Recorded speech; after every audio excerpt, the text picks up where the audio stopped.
இன்றைக்கு நாங்கள் 4th class வந்து பேங்க் கஸ்டமர் ரிலேஷன்ஷிப்பை பார்ப்போம். போன கிழமை வந்து நாங்கள் பார்த்தது போன last Saturday law of contract. அது கொஞ்சம் சில நேரம் கஷ்டம் மாதிரி இருக்கும், ஆனால் கஷ்டம் இல்லை. 2 வாசிச்சு கண்டாச்சுவோம். அதில் வந்து லோ ஆஃப் கண்ட்ராக்ட் வந்து அதிகமாக ஒவ்வொரு முறையும் ஒரு கேள்வி வந்து கொண்டு தான் இருக்குது. அதில் வந்து நாங்கள் பார்த்தது கான்ட்ராக்ட் என்ன, அந்த ஒப்பந்தம் என்ன, ஒப்பந்தத்தின் வகைகள், ஒப்பந்தத்தின் என்னென்ன வகையான ஒப்பந்தங்கள் இருக்குது, ஒப்பந்தத்தில் உள்ள விடயங்கள் என்ன, ஒப்பந்தத்துக்கு தேவையான தேவைப்பாடுகள் என்ன, அதில் உள்ள ஒப்பந்தத்துக்கு தகுதியானவர்களார், அதாவது கெப்பாசிட்டி ஆஃப் கண்ட்ராக்ட்.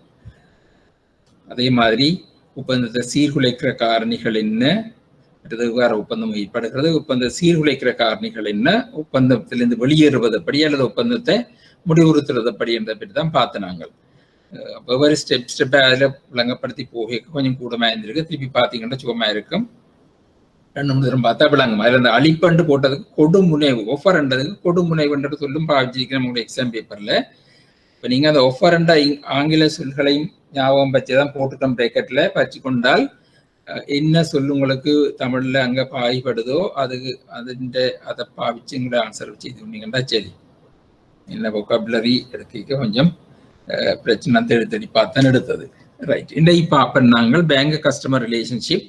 இது வந்து கொஞ்சம் கஷ்டம் இல்லை, சுகமான பாடம். இதுலையும் நாம் பார்த்தது, ஆனா இதுல வந்து கேஸ் லோஸ் இருக்குது நிறைய. அப்போ நானும் பார்த்த கேஸ் லோஸை குறைப்போம்னு பார்த்தா அவங்களோட பாஸ்ட் பேப்பர்ஸ் எனக்கு போன கடைசி நேரத்துலாம் கிடைச்சது. பார்த்தால் பாஸ்ட் பேப்பர்ஸ் பார்க்க எக்ஸாமினர் வந்து சஜஸ்டட் ஆன்சர்ஸ், அது வந்து அதுதான் முற்றிலுமான ஆன்சர் இல்லை, சஜஸ்டட் ஆன்சர்ன்னு சொல்றது. சஜஸ்டட் ஆன்சர்ஸ்ல வந்து எக்ஸாமினர் வந்து விரும்புறது, எக்ஸாமினர் சாட்டிஸ்ஃபை பண்றா கேஸ் லோஸும் உதாரணத்துக்கு போடணும் ஒவ்வொரு ஆன்சருக்கு. ஆனபடியால் கேஸ் லோஸ்ல கொஞ்சம் ஞாபகம் வைக்கணும். நாங்களும் முந்தி பேங்கிங் படிக்கிற காலத்துல இந்த ஞாபகம் வச்சுக்கொள்றது, கேஸ் லோஸ்ல பாடமாக்கி வச்சுக்கொள்றது என்றால் ஒரு விடயங்களுக்கும் அதை கேட்டுக்கொள்றபடியா. பேங்க் கஸ்டமர் ரிலேஷன்ஷிப், பேங்க் எப்படி வந்தது என்று சொல்லி உங்களுக்கு பொருளாதாரத்தில் அதெல்லாம் நீங்க படிச்சிருப்பீங்க வேற சப்ஜெக்ட்ல. இதுல வந்து லோ ரிலேட்டட் பேங்கிங் லோவில நாங்கள் பார்க்க போறோம். பேங்க்ண்டா என்ன, கஸ்டமர்ண்டா யார், பேங்கர்ண்டா யார், பேங்க் கஸ்டமர் ரிலேஷன்ஷிப் என்னன்னு பார்க்க போறோம். அப்ப இந்த சப்ஜெக்ட்ஸ்ல வந்து வரப்போகுது பேங்க் கஸ்டமர் ரிலேஷன்ஷிப் என்ன, பேங்கருக்குள்ள டியூட்டி என்ன, ரைட்ஸ் என்னன்னு பார்க்க போறோம். அதே மாதிரி கஸ்டமருக்குள்ள ரைட் என்ன, டியூட்டி என்ன, 2 பேருக்கும் உள்ள ரிலேஷன்ஷிப் என்னன்னு பார்க்க போறோம். அதே போல இதுல இன்னொரு சப்ஜெக்ட் முக்கியமா வரப்போகுது, இந்த பேங்கர்ஸ் டியூட்டியில வருது உண்டு, பேங்கர்ஸ் ஆப்ளிகேஷன், அதாவது சீக்ரசி மெயின்டெனன்ஸ். அதுல பேங்கிங் ஆக்ட் ஒன்று இருக்குது,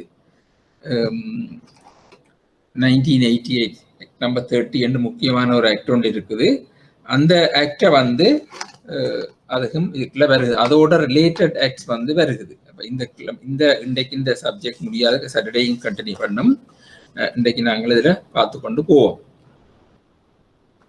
முதலாவது வங்கியாளர் வாடிக்கையாளர் உறவு, பேங்க் கஸ்டமர் ரிலேஷன்ஷிப். வங்கியாளர் மற்றும் வங்கி மற்றும் வங்கியாளர் என்று பார்ப்போம். வங்கியாளர் எனப்படுபவர் அவ்வப்போது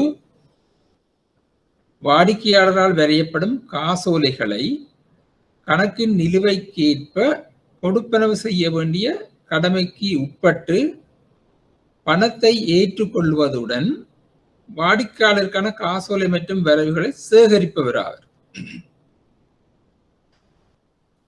வங்கியாளர் என்று சொன்னால் வங்கியாளர் என்று சொன்ன பேங்கர் என்று சொன்னா வாடிக்கையாளர் கஸ்டமரால வந்து வரையப்படுற காசோலைகள், கஸ்டமர் இஷ்யூ பண்ற காசோலை வந்து கணக்கில் இருக்க நிலுவைக்கு ஏற்ற மாதிரி கொடுப்பனவு செய்யணும், பேமெண்ட் செய்ய வேண்டிய கடமை இருக்கு, அது உண்டு. அதுக்கு உட்பட்டு அந்த கொடுப்பனவு செய்யறதுக்கு அவர்கிட்ட அக்கௌண்ட்ல காசு வேணும், அதுக்கு அக்செப்ட் பண்ண வேணும், டிபாசிட்டை அக்செப்ட் பண்றது.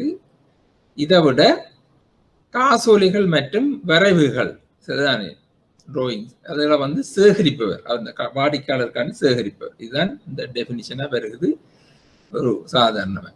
இது வங்கியாளர் என்பவர் அவ்வப்போது வாடிக்கையாளரால் வரையப்படும் காசோலைகளை கணக்கின் நிலுவைக்கேற்ப கொடுப்பனவு செய்ய வேண்டிய கடமைக்குட்பட்டு பணத்தை ஏற்றுக்கொள்வதுடன், அதாவது வைப்புகளை ஏற்றுக்கொள்வதுடன் வாடிக்கையாளருக்கான காசோலைகள் மற்றும் வரைவுகளை சேகரிப்பவர் ஆவார். இலங்கை மாற்றுண்டியல் கட்டளை சட்டம், மாற்றுண்டியல் கட்டளை சட்டம் என்றால் பில் ஆஃப் எக்ஸ்சேஞ்ச் ஆர்டினன்ஸ் என்று சொல்றது. இது நினைக்கிறேன் வேற கூட இன்னொரு சப்ஜெக்ட் பாடத்திலையும் வருகிறது.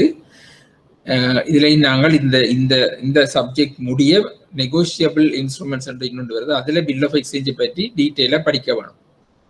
இலங்கை மாற்றுண்டியல் கட்டளை சட்டத்தின் பல பிரிவுகளில் வங்கியாளர் என்ற சொல் தோன்றினாலும் வங்கி அல்லது வங்கியாளர் என்ற வார்த்தைக்கு சட்டத்துல திருப்திகரமான வரையறை இல்லை. வரையறை டெபினிஷன். இப்ப இந்த பில் ஆஃப் எக்ஸ்சேஞ்ச் ஆர்டினன்ஸ்ல கூட பல செக்ஷன்ஸ்ல வந்து பேங்கர், பேங்க் என்ற பேங்கர் என்ற சொல் வந்து பிரயோகிக்கப்பட்டாலும் அதுக்கு ஒரு சரியான டெபினிஷன் இல்லை என்று சொல்லப்படுது.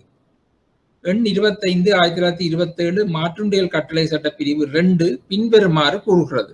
எங்கட மாற்றுண்டியல் கட்டளை சட்ட பிரிவு வந்து bill of exchange ordinance act number 25 அதுல செக்ஷன் 2 எப்படி சொல்லுதுன்னு சொன்னா, வங்கி தொழிலை கொண்டு நடாத்துகின்ற ஒரு தொகுதி ஆட்கள் கூட்டிணைக்கப்பட்டிருந்தாலும் இல்லாவிட்டாலும் வங்கியாளர் எனப்படுவர். இன்கோர்பரேட்டட், கூட்டிணைக்கப்பட்ட இன்கோர்பரேட்டட் சொல்றது. வங்கி தொழிலை கொண்டு நடத்துகின்ற ஒரு தொகுதி ஆட்கள் கூட்டிணைக்கப்பட்டிருந்தாலும் இல்லாவிட்டாலும் வங்கியாளர் எனப்படுவர். அந்த செக்ஷன் 2 கொடுக்கப்படுற வந்து விளக்கம் வங்கி தொழிலை கொண்டு நடத்துறது ஒரு தொகுதி ஆட்கள் கூட்டிணைக்க இல்லாவிட்டாலும். அதுக்கு ஒரு வழக்கொண்டு உதாரணத்துக்கு அந்த இதில் இருந்திருக்குது. Commissioner of inland revenue, commissioner of income tax அந்த சொல்லி கமிஷனர் ஆஃப் இன்கம் டேக்ஸ் அந்த சொல்றது versus the bank of Chettinad 1940. இந்த நேரத்தில் இவை என்ன செய்திருக்கணும், இந்த வழக்கு பூடைக்க பேங்க் என்று சொல்றதுக்கு ஒரு பரந்த விளக்கம் கொடுபட வேண்டும் சொல்லி நீதிமன்றத்தில் வழக்கு போட்டிருக்கணும். ஏனென்றால் இந்த டிரான்சாக்ஷன் அப்படி நடந்திருக்குது என்ற வழக்கில வங்கி ஒரு வார்த்தைக்கு பரந்த விளக்கம் கொடுக்கப்பட வேண்டும் என்ற கருத்தை உச்ச நீதிமன்றம் நிராகரித்தது. வங்கியாளர் என்பது ஒரு நிறுவனம் அல்லது ஒரு நபர் நடைமுறை கணக்குகளில் பணம் வைப்பிடுவதை ஏற்றுக்கொள்வதை முக்கிய வியாபாரமாக கொண்டு வருவர் என்று உச்ச நீதிமன்றம் முடிவு செய்திருக்கு. அப்ப ஒரு கரண்ட் அக்கவுண்ட் பேங்க் என்று சொல்ற அக்செப்ட் பண்றதுக்குரிய பதமாக வருகிறது. ஒரு வங்கியாளர் என்பது ஒரு நிறுவனம் அல்லது ஒரு நபர் நடைமுறை கணக்குகளில் பணம் வைப்பிடுவதை ஏற்றுக்கொள்வதை, அதாவது டிபாசிட் அக்செப்ட் பண்ணணும் கரண்ட் அக்கவுண்டுக்கு, முக்கிய வியாபாரமாக கொண்டு வருவர் என்று உச்ச நீதிமன்றம் முடிவு செய்தது. இப்ப 1940 இந்த கேஸ்ல இந்த இந்தியன் இன்கம் டேக்ஸ் டிபார்ட்மெண்ட் இந்த நிறுவனத்துக்கு எதிராக பிற வழக்கு போடிக்கல இந்த வழக்குல தான் தீர்க்கப்பட்டது என்ற அவருடைய வழக்கு. அந்த கணக்கு வந்து அந்த பேங்க் ஆஃப் செட்நாட் வந்து கரண்ட் அக்கவுண்ட் வைத்த இல்லையாவே சரிதானே. ஆனபடியால் அதை வந்து பேங்க் அண்டு என்னென்று அந்த பேங்க் அண்டது கேட்டகரிக்க கொண்டு தான் இந்த கமிஷனர் ஆஃப் இன்கம் டேக்ஸ் பார்த்தது. ஆனால் அதை நிராகரிச்சு போட்டு கரண்ட் அக்கவுண்ட் ஒன்றுக்கு டிபாசிட் அக்செப்ட் பண்றது தான் பேங்க் என்று சொல்லி உச்ச நீதிமன்றம் முடிவு செய்திருக்குது இலங்கையில் 1940. தற்போது இலங்கையில் 30ஆம் இலக்க 1988 வங்கி சட்டத்தில் வங்கி, வங்கியாளர் அல்லது வங்கி தொழில் என்ற சொற்களுக்கு நீதி வரையறைகள் வழங்கப்பட்டுள்ளன. சரி, இந்த பில் ஆஃப் எக்ஸ்சேஞ்ச் ஆர்டினன்ஸ்ல ஒன்றும் கிளியரா இல்லாட்டியும் இப்ப 1988 30ஆம் இலக்க வங்கி சட்டத்துல வங்கி, வங்கியாளர் அல்லது வங்கி தொழில் சொற்களுக்கு நீதி வரையறைகள் வழங்கப்பட்டுள்ளன. லீகல் டெபினிஷன்ஸ் வந்து கொடுக்கப்பட்டிருக்குது. வங்கி தொழில் என்பது காசோலை மூலமான கேள்வி, வங்கி தொழில் காசோலை மூலமான கேள்விகள் என்ற டிமாண்ட், உண்டியல் டிராப்ட் அல்லது கட்டளை ஓர்டர் ஆகியவற்றின் அடிப்படையில் தேவைக்கேற்ப செலுத்த வேண்டிய பண வைப்புகளை ஏற்றுக்கொள்வதன் மூலம் பொதுமக்களிடமிருந்து நிதியை பெறுவதற்கான வணிகம் ஆகும்.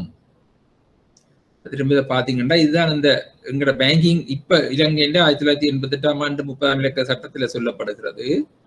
வங்கி தொழிலுக்கு சொல்லப்படுகின்றா வங்கி தொழில் என்பது காசோலை மூலமான கேள்வி. வளமையாக வாடிக்கையாளர் வந்து செக்கைத்தான் வந்து கொடுப்பார், அவற்றை டிமாண்ட் பண்றதுக்கு. அது வந்து கவுண்டர்ல கொடுக்கலாம் அல்லது கிளியரிங்க இன்னும் வருது, அது டிமாண்ட் அல்லது உண்டியல், டிராப்ட் அல்லது ஓர்டர் சொல்றது.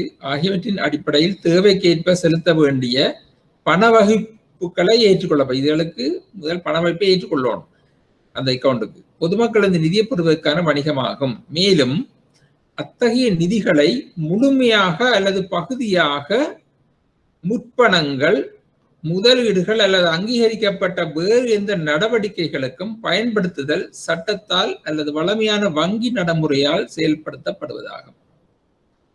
இதுல கிளியரா சொல்லி இருக்கேன் என்றால் ஒரு கேள்வியும் வந்தது. இதுல நடைமுறை கணக்கு பண வைப்புகளை ஏற்றுக்கொள்றதும் வங்கின்னு சொல்லுது. அதே நேரத்துல இந்த வைப்புகளை வந்து இந்த வங்கி சும்மா வச்சு கொண்டிருக்க தேவையில்லை. அந்த நிதிகளை முழுமையாக அல்லது பகுதியாக முற்பணங்கள், அட்வான்சஸ் சரிதானே, முற்பணங்கள், லோனுகள், லோடியல், அதில் பற்றி முற்பணங்கள், முதலீடுகள், இன்வெஸ்ட்மெண்ட்ஸ் அல்லது அங்கீகரிக்கப்பட்ட வேறு எந்த நடவடிக்கையும் பயன்படுத்துதல் சட்டத்தால் அல்லது வளமையான வங்கிட்ட முறையால் செயல்படுத்தப்படும். அப்ப இந்த சட்டத்திலேயே சொல்லப்படுது இந்த வங்கிகள் அந்த பணத்துல எடுத்து செய்யலாம். வங்கிகளை இருக்கு மட்டும் அந்த பணத்தை எடுத்து தான் கடன் கொடுக்கலாம், இன்வெஸ்ட் பண்ணலாம் அல்லது வேறு சட்டப்படியான நடவடிக்கையை பயன்படுத்தலாம் என்றதும் இந்த டெபினிஷன்ல சொல்லப்படுகிறது. வங்கி தொழிலுக்கு இந்த 1988 ஆண்டு சொல்லப்படுகிறது. பின்வரும் வணிகத்தை கொண்டு நடத்தும் ஒரு நிறுவனம் வங்கி அம்சங்களை கொண்டதாக கருதலாம். பின்வரும் வணிகத்தை கொண்டு நடத்தும் நிறுவனம் வங்கி அம்சங்களை கொண்டதாக. என்னது? ஒன்று, அதன் வாடிக்கையாளர் மீது வைப்பு தொகையை ஏற்று அவர்களுக்காக காசோலை மற்றும் பிறகறிகளை சேகரித்தல்.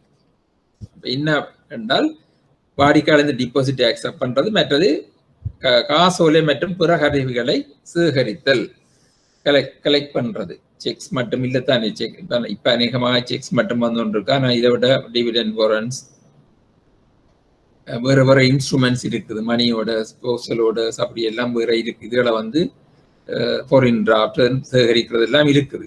சரி, அப்ப வாடிக்கையாளர் வைப்பு தொகையிட்டு அவர்களுக்காக காசோலை மற்றும் பிறகு சேகரித்தல். காசோலைகள் மூலம் மேற்கொள்ளப்படும் கோரிக்கைகள், டிமாண்ட்ஸ், உண்டியல் அல்லது வங்கியின் மீது வரையப்பட்ட கட்டளைக்கமைய பணம் செலுத்தலும் வாடிக்கையாளர் கணக்கில் பெற்று வைத்தலும்.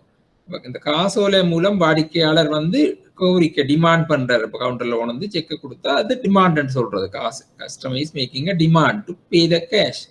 அப்ப காசோலை கொடுத்து கோரிக்கை அல்லது உண்டியல் தானே, பில்ஸ் அல்லது வங்கியின் மீது வரையப்பட்ட கட்டளைகள், ஓர்டர்கள் இருக்குது, அமைய பணம் செலுத்தணும். அப்ப அப்படி செய்ய பேங்க் வந்து அதுக்கு பணம் செலுத்த வேணும். அது அப்படி செலுத்தி போட்டு செலுத்துறதுக்கு அந்த வாடிக்கையாளருடைய கணக்கில டெபிட் பண்ணணும், பெற்று வைக்கிறதும்.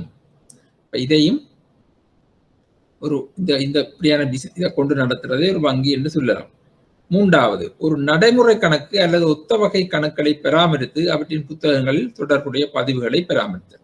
நடைமுறை கணக்கு அல்லது ஒத்த வகை கணக்குல பராமரித்து அந்த புத்தகங்கள புக்ஸ்ல அந்த பதிவுகளை பராமரித்தல், என்ட்ரிஸை பராமரித்தல் சொல்றது. அப்ப 3 வகையாக சொல்லப்படுகிறது.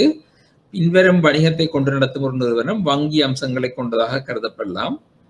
1, வாடிக்கையாளர் வைப்பு தொகையிட்டு அவர்களுக்காக காசோலை மற்றும் பிறகு சேகரித்தல், accepting deposit and sex, right, sex and other instruments. 2வது, காசோலைகள் மூலம் மேற்கொள்ளப்படும் கோரிக்கைகள், உண்டியல் அல்லது வங்கியின் மீது வரையப்பட்ட கட்டளைக்கமைய பணம் செலுத்தலும் வாடிக்கையாளர் கணக்கில் பெற்று வைத்தலும். அவர் கேட்கிற அந்த செக்ஸுக்கு பே பண்ணி போட்டு பே பண்றதுக்கு அவற்றை அக்கௌண்ட்ல டெபிட் பண்றது. 3வது, நடைமுறை கணக்கு அல்லது ஒத்தவகை கணக்குல பராமரித்து அவற்றின் புத்தகங்களில் தொடர்புடைய பதிவுகளை பராமரித்து என்ட்ரிஸை வந்து செய்யறது. 3 வகையான இதை சொல்லப்படுது. செயல்பாடுகளை செய்கிற ஒரு நிறுவனம் தான் வங்கி என்று சொல்லப்படுகிறது. 1988 ஆண்டின் 30ஆம் இலக்க வங்கி சட்டம், பேங்கிங் ஆக்ட் நம்பர் 30 of 1988. இந்த சட்டப்பிரிவுல வந்து நிறைய இருக்குது. அப்ப அந்த பிரிவுல நாங்கள் ஒரு சில பிரிவுகளைத்தான் நாங்கள் இதுல பார்க்கிறோம். எங்களுக்கு இப்ப ரிலேட்டடா பார்க்கிறோம். கேள்விகள் வந்து அநேகமாக வர்றதை பொறுத்துதான் உங்களுக்கு நான் இடத்துல போட்டிருக்கேன். ஒரு எல்லா செக்ஷன்ஸையும் படிக்கிறேன்டா நிறைய பார்க்கணும். இப்போ இதுல பார்த்தோம்டா உங்களுக்கு தேவையானதுல மட்டும் பார்க்குறோம். சட்டத்தின் பிரிவு 2(1)படி ஒருங்கிணைந்த நிறுவனங்கள் இன்கோர்பரேட்டட் கம்பெனிஸ் மட்டுமே வங்கி வணிகம் செய்ய அனுமதிக்கப்படுகின்றன. பங்குடைமை நிறுவனங்கள் வங்கி தொழிலில் ஈடுபட முடியாது. அப்ப யார் நிறுவன இதை செய்யலாம் என்றால் அந்த வங்கி சட்டத்தின் 30ஆம் பிரிவு 2(1)படி ஒருங்கிணைந்த நிறுவனங்கள் இன்கோர்பரேட்டட் கம்பெனிஸ் மட்டும்தான் வணிகம் செய்யலாம், வங்கி வணிகத்தில் ஈடுபடலாம். பங்குடைமை நிறுவனங்கள் பார்ட்னர்ஷிப் இதுல வங்கி தொழிலில் ஈடுபட இயலாது. மற்றது லைசன்ஸ் பெறணும். வங்கி வணிகத்தை மேற்கொள்ள உரிமம் பெற வேண்டும். மத்திய வங்கியின் உரிமம் பெற வேண்டும். உரிமம் பெற்ற வணிக வங்கி அல்லது உரிமம் பெற்ற சிறப்பு வங்கி தவிர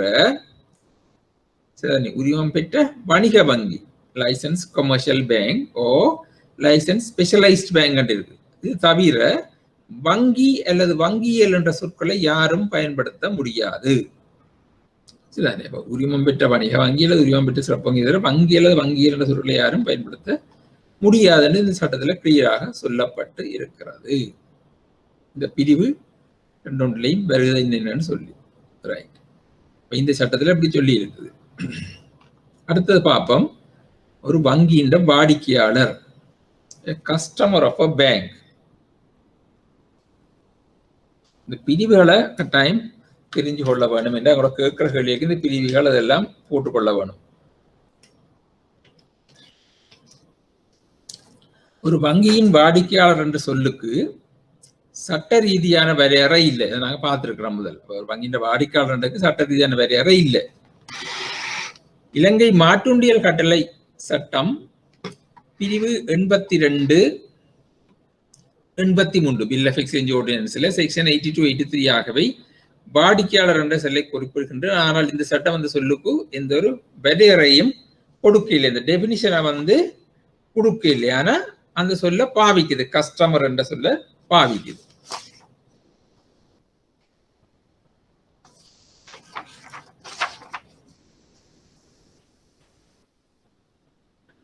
இதுல உங்களுக்கு இந்த நேரத்தில் கொஞ்சம் எல்லாருமே கேட்க சொல்லுவோம். அன்றைக்கு நான் இந்த உங்களோட நீதிமன்ற ஜுடிஷியரி சிஸ்டத்துல படிப்பிக்கல ஒரு சின்ன ஒரு கரெக்ஷன் இருக்கு. போனவங்களை சொல்லணும்னு மறந்துட்டேன். அதில் நோட்ஸ் உங்களோட நோட்ஸ் அப்லோட் பண்ணப்பட்டிருக்குது வெப்சைட்ல. சரியா கரெக்ஷனோட அப்லோட் பண்ணி இருக்குது. அதுல வணிக மேல் நீதிமன்றத்தின் நியாயாதிக்கம் இப்ப 5 மில்லியன் 20 மில்லியனா இன்க்ரீஸ் பண்ணி இருக்குது. அதை நீங்க கரெக்ட் பண்ணிக்கொள்ளுங்க. 20 மில்லியனை அல்லது உங்களோட நோட்ஸை நீங்க எடுக்காட்டி இல்லை நீங்க பிரிண்ட் எடுக்கிறதோ டவுன்லோட் பண்ணிக்க 20 மில்லியன் திருத்தி இருக்குது.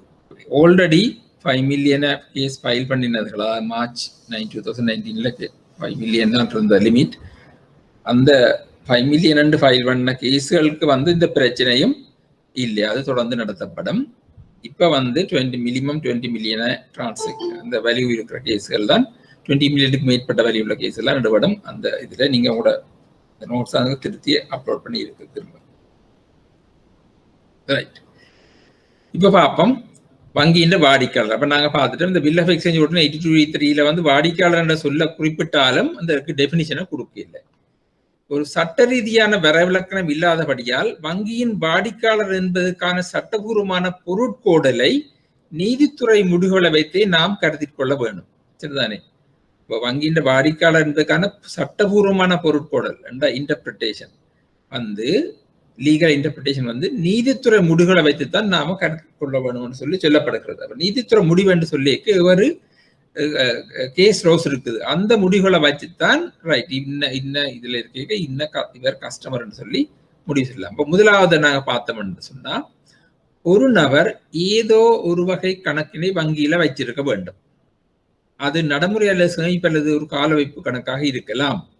சரிதானே? அப்ப ஏதோ ஒரு வகை கணக்கை வங்கியில வைத்திருந்தாத்தான் அவர் வாடிக்கையாளராக கொள்ளப்படுவார் என்றதுக்கு 2 வழக்குல உதாரணம் போட்டிருக்கு. Card versus Sangster 1957, Great Western Railway versus London and County Banking 1901. Right. இது வெர்சன் 1901 இந்த கேஸ் நடந்திருக்குது. இது 1957 2 வழக்குகள் ஞாபகம் வச்சு கொள்ளணும். இதாக கேட்கப்படலாம். இந்த கேஸ் கேட்கிறது ஒரு வங்கியில கணக்கு வைத்திருக்க வேண்டும் தான் வாடிக்கையாளர் என்பதற்குரிய வழக்கு உதாரணம் சொல்லி மல்டிபிள் சாய்ஸ்ல பார்த்திருக்கேன். ரைட். அடுத்தது அப்ப ஒரு கணக்கு வச்சிருக்க போனும், இது ஒரு கணக்கு வச்சிருந்தா வாடிக்கையாளர், ஒரு சேமிப்பு அல்லது கால வைப்பு. அடுத்த இரண்டாவது, ஒரு நபர் ஒரு கணக்கை திறந்தவுடன் ஒரு வங்கியின் வாடிக்கையாளர் ஆகிறார். அக்கணக்கு ஒருபோதும் நடைமுறைப்படுத்தாத போதும் இவ்விதி பொருந்தும். சரி, ஒரு அக்கௌண்ட திறந்து போட்டால் திறந்த உடனே அங்க பேங்க் கஸ்டமர் ரிலேஷன்ஷிப் வருது, பேங்க் அக்ரி பண்ணிடுது, பேங்க் அக்ரி பண்ணி தான் கணக்கை திறந்து இருக்குது.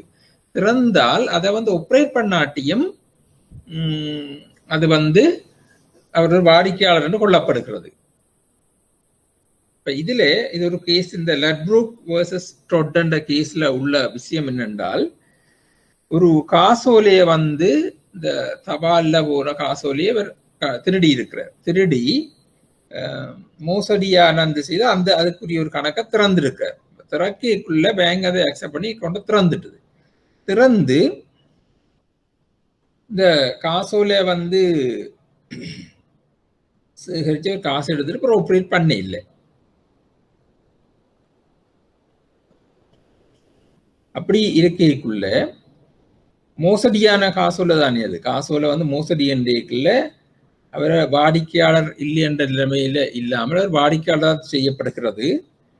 ஏனென்றால் அந்த நீதிமன்றம் தீர்ப்பு வழங்குது, காசோலை வங்கி வாடிக்கையாளருக்கே சேர்த்துது. என்றால் வங்கியின் இருக்கிற கணக்கு அந்த காசோலை இந்த பேருக்கு சரியாக இருக்குது. ஆனா வங்கியில உள்ள பிரச்சனை என்னென்றால், வங்கி கணக்கை திறக்க கவலையீனமாக திறக்கிறது. சரியான ஆளுக்கு அந்த காசோலையில உள்ள பேருக்கே கணக்கு தரப்பட்டிருக்கு, ஆனால் கணக்கை திறந்த பேர் அதுதானது வங்கி சரியா வெரிஃபை பண்ண இல்லை. அப்படி இப்பவும் நடக்குது. இவ்வளவு லேட்டஸ்டா கம்ப்யூட்டரைஸ் பண்ணி ஐடென்டி கார்டு சிஸ்டம் இருக்கிற நேரத்திலையும் பல பிரச்சனைகள் இருக்குது. ஐடென்டி கார்டு மோசடி செய்து எல்லாம் கொண்டு கணக்கை திறக்கையும் நிறைய கேசஸ் வருகுது. கணக்கு மோசடியான ஐடென்டி கார்டோட திறப்படும். அந்த நேரத்தில் சரியான விசாரணை இல்லாமல் அல்லது வங்கியால் ஐடென்டி பண்ண இல்லாமல் கணக்கு திறப்படும். அதே இதோட மோசடியான வேற ரெமிட்டன்ஸ் அல்லது காசு கொண்டு போட்டு கணப்படுத்திட்டு போனால் இதே மாதிரி கேஸ் பிரச்சனை தான் வருது. அதாவது காசோலையில் உள்ள பேருக்கு தான் அந்த அக்கௌண்ட் இருக்கும். அப்ப காசோலை புலையாக கலெக்ட் பண்ணப்பட்டன்னு சொல்ல முடியாது, சரியாகத்தான் செய்திருக்குது. ஆனால் கணக்கு திறக்கைக்குள்ளதான் கவலையீனமாக வங்கி நடந்த பிரச்சனை தான் வேறு. இதுல ரெண்டு கேஸ் சொல்லப்பட்டிருக்கு. இதுக்கு ஒரு நபர் கணக்கை திறந்தவுடன் வங்கியின் வாடிக்கையாளர் ஆகிறார். அக்கணக்கு ஒருபோதும் நடைமுறைப்படுத்தாத போதும் விதி பொருந்தும். ஒரு வங்கியின் வாடிக்கையாளர் தவறாமல் வங்கிக்கு வருகை தரவோ அல்லது வியாபாரம் செய்யவோ தேவையில்லை. வங்கியின் புத்தகங்களில் கணக்கு பராமரிக்கப்படும் வரை அவர் வாடிக்கையாளராக இருப்பார். அப்ப பேங்க்ல அக்கௌண்ட் இருந்தா அவர் கஸ்டமர் என்றுதான் சொல்லப்படுவார். மூன்றாவது கேஸ் என்ன விஷயம் என்று பார்த்தோம்னா, ஒரு நபர் ஒரு கணக்கு இல்லாமல் ஒரு வங்கியின் பரிவர்த்தனை செய்த ஒரு டிரான்சாக்சன் செய்து பின்னர் ஒரு கணக்கை திறக்கும் போது, ஒரு நபர் கணக்கு அக்கௌண்ட் ஒன்றும் இல்லாமல் பேங்க்ல டிரான்சாக்சன் செய்யலாம். பிறகு கணக்கு திறக்கும் போது அவர் வங்கியின் வாடிக்கையாளராக மாறியதாக கருதப்படும் திகதி அவர் முதலில் வங்கியுடன் கையாண்ட திகதியாக கருதப்படும். இது ஒரு கேஸ் ஒன்று இருக்குது. அவற்றை Woods versus Martins Bank Limited இந்த கேஸ்ல இவர் முன்னரே மேனேஜரை அட்வைஸ் எடுத்து எல்லாம் செய்து போய் எல்லாம் செய்திருக்கிறார். பிறகுதான் கணக்கு திறந்திருக்கிறார். தனக்கு பிறகு நட்டம் பிறகுல வங்கியை பொறுப்பாக்க பார்க்கிறார்.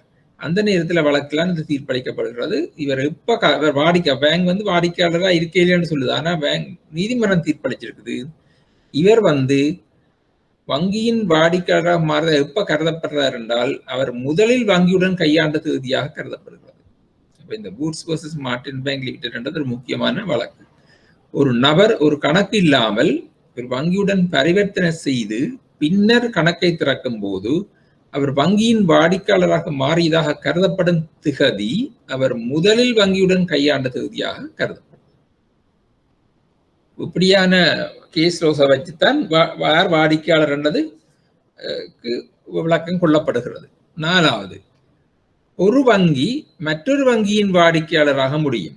ஒரு பேங்க் இன்னொரு வங்கியின் வாடிக்கையாளர் முடியும். ஒரு வங்கி மற்றொரு வங்கிக்கான காசோலைகளை சேகரித்து தீர்வு செய்து வழங்கும் போது பின்னிய வங்கி முந்தைய வங்கியின் வாடிக்கையாளராக மாறும். சரிதானே?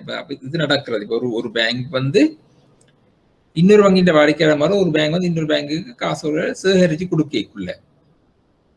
உதாரணம் லாய்ட்ஸ் பேங்க் லிமிடெட் வந்து chartered bank of India and China இருக்கு 1929. இப்போ இங்கேயும் வந்து எங்களுக்கு தெரியும் இந்த பேங்க் எங்கட செக்ஸ் இதில் எல்லாத்தையும் கிளியர் பண்ணி தர பேங்க்ஸ்களும் இருக்குது. அப்படியானைக்க ஒரு வங்கி இன்னொரு வங்கியின் வாடிக்கையாள முடியும். ஒரு கணக்கு 5வது ஒரு கணக்கு மேலதிக பெற்றநிலையில் இருந்தாலும் கணக்கு வைத்திருப்பவர் வங்கியின் வாடிக்கையாளராகவே கருதப்படுவார். இப்போ வந்து மேலதிக பெற்றநிலைக்கு பேங்குக்கு அவர் காசு வரணும். அப்படி இருந்தாலும் ஓடியா இருந்தாலும் அவர் வாடிக்கையாளராக கருதப்படுவார். 6வது கணக்கு மூடப்பட்ட பின்னரும் வங்கி எனது முன்னாள் வாடிக்கையாளர் குறித்த எந்த தகவலையும் வெளியிடக்கூடாது. கணக்கு மூடப்பட்ட பின்னரும் தனது முன்னாள் வாடிக்கையாளர் குறித்த எந்த தகவலையும் வெளியிடக்கூடாது. அதுவும் வந்து இதுல சொல்லப்படுது. அப்ப Tournier versus National Provincial and Union Bank of England என்ற வழக்கு மற்றும் Royal Bank of Canada versus Inland Revenue Commission 1972. இதுல இந்த வழக்கு வந்து மிக ஒரு முக்கியமான வழக்கு. பின்னுக்கு இதை பற்றி டீட்டெயில் வரப்போகுது. வங்கியின் ரகசியம் காக்கிற தன்மையை பற்றி வெளியிடுற வழக்கு இந்த Tournier versus National Provincial and Union. இப்ப கணக்கு மூடப்பட்ட பின்னரும் வங்கி தனது முன்னே வாடிக்கையாளர் தகவலையும் வெளியிடக்கூடாதுன்னு சொல்லப்படுகிறது. அப்ப இத்தகைய இதை வச்சு கொண்டுதான் வாடிக்கையாளர் என்றது யார் என்று தீர்மானிக்கிற வழக்கு உதாரணம் 6 தந்திருக்கிறோம். என்னது? சட்ட ரீதியான வரலாற்று இல்லாட்டியும் வாடிக்கையாளர்களுக்கு சட்டமான பொருட்கோடல், அதாவது இன்டர்பிரிட்டேஷன், லீகல் இன்டர்பிரிட்டேஷன் வந்து இந்த ஜட்மெண்ட்டை வச்சு முடிவு செய்திருக்குது. ஒன்று ஏதாவது ஒரு கணக்கை வச்சிருக்கணும், நடைமுறையோ சேமிப்பு கணக்கை வச்சிருக்கணும். மற்றது ஒரு கணக்கை திறந்தவுடன் வாடிக்கையாளர் அதை ஆப்ரேட் பண்ணாட்டியும், மற்றது ஒரு கணக்கு இல்லாமல் ஒரு டிரான்சாக்ஷன் செய்து கொண்டு வந்து பிறகு கணக்கை திறந்தால் அவர் எப்போ கஸ்டமரா வந்தவர் என்ற தேதி வந்து எப்போ சொல்லப்படும், அவர் இப்போ டிரான்சாக்ஷன் தொடங்கினாரோ அந்த டேட்னு சொல்லப்படுகிறது. மற்ற ஒரு வங்கி இன்னொரு வங்கியின் வாடிக்கையாளராக முடியும். ஒரு கணக்கு மேலதிக பெற்றநிலை இருந்தாலும் அவர் வாடிக்கையாளராகவே கருதப்படுவார். கணக்கு மூடப்பட்ட பின்னரும் தனது முன்னாள் வாடிக்கையாளர் குறித்து எந்த தகவலையும் வெளியிடக்கூடாது என்றா அதன் மீனிங் இன்னும் வாடிக்கையாளர் தானே. ரைட். இனி வங்கியாளர் வாடிக்கையாளர் உறவு, பேங்க் கஸ்டமர் ரிலேஷன்ஷிப்.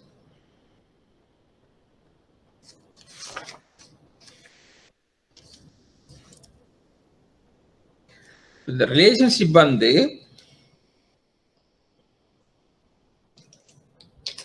தற்போதைய சூழலில் வங்கி வர்த்தகம் மிகவும் மாறுபட்டதாகிவிட்டது. இப்ப இதுல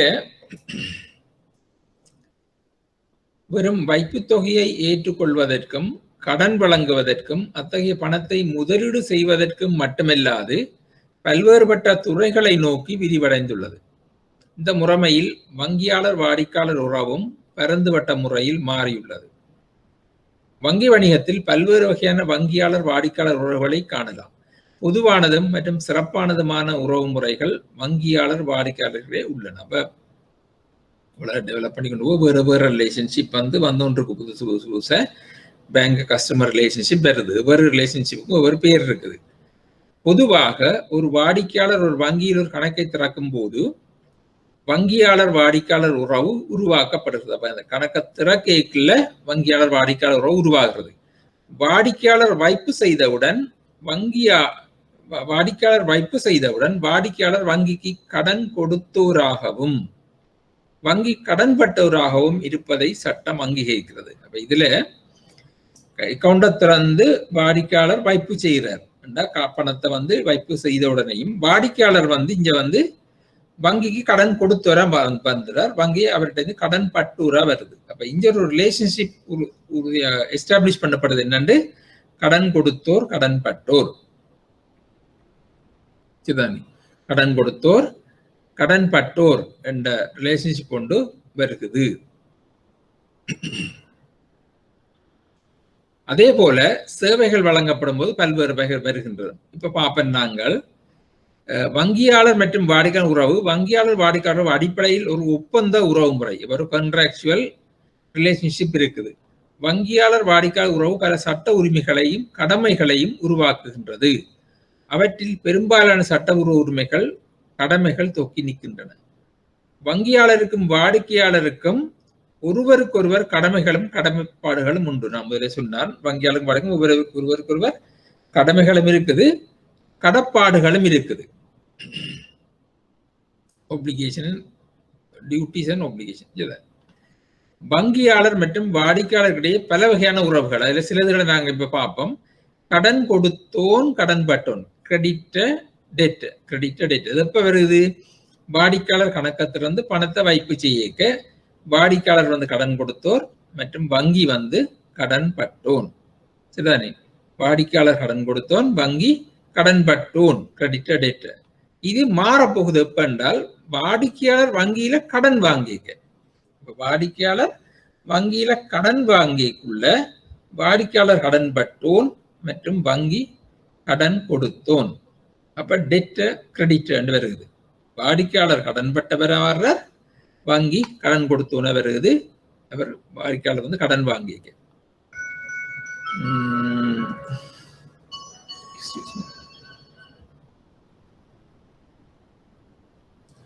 ஹலோ,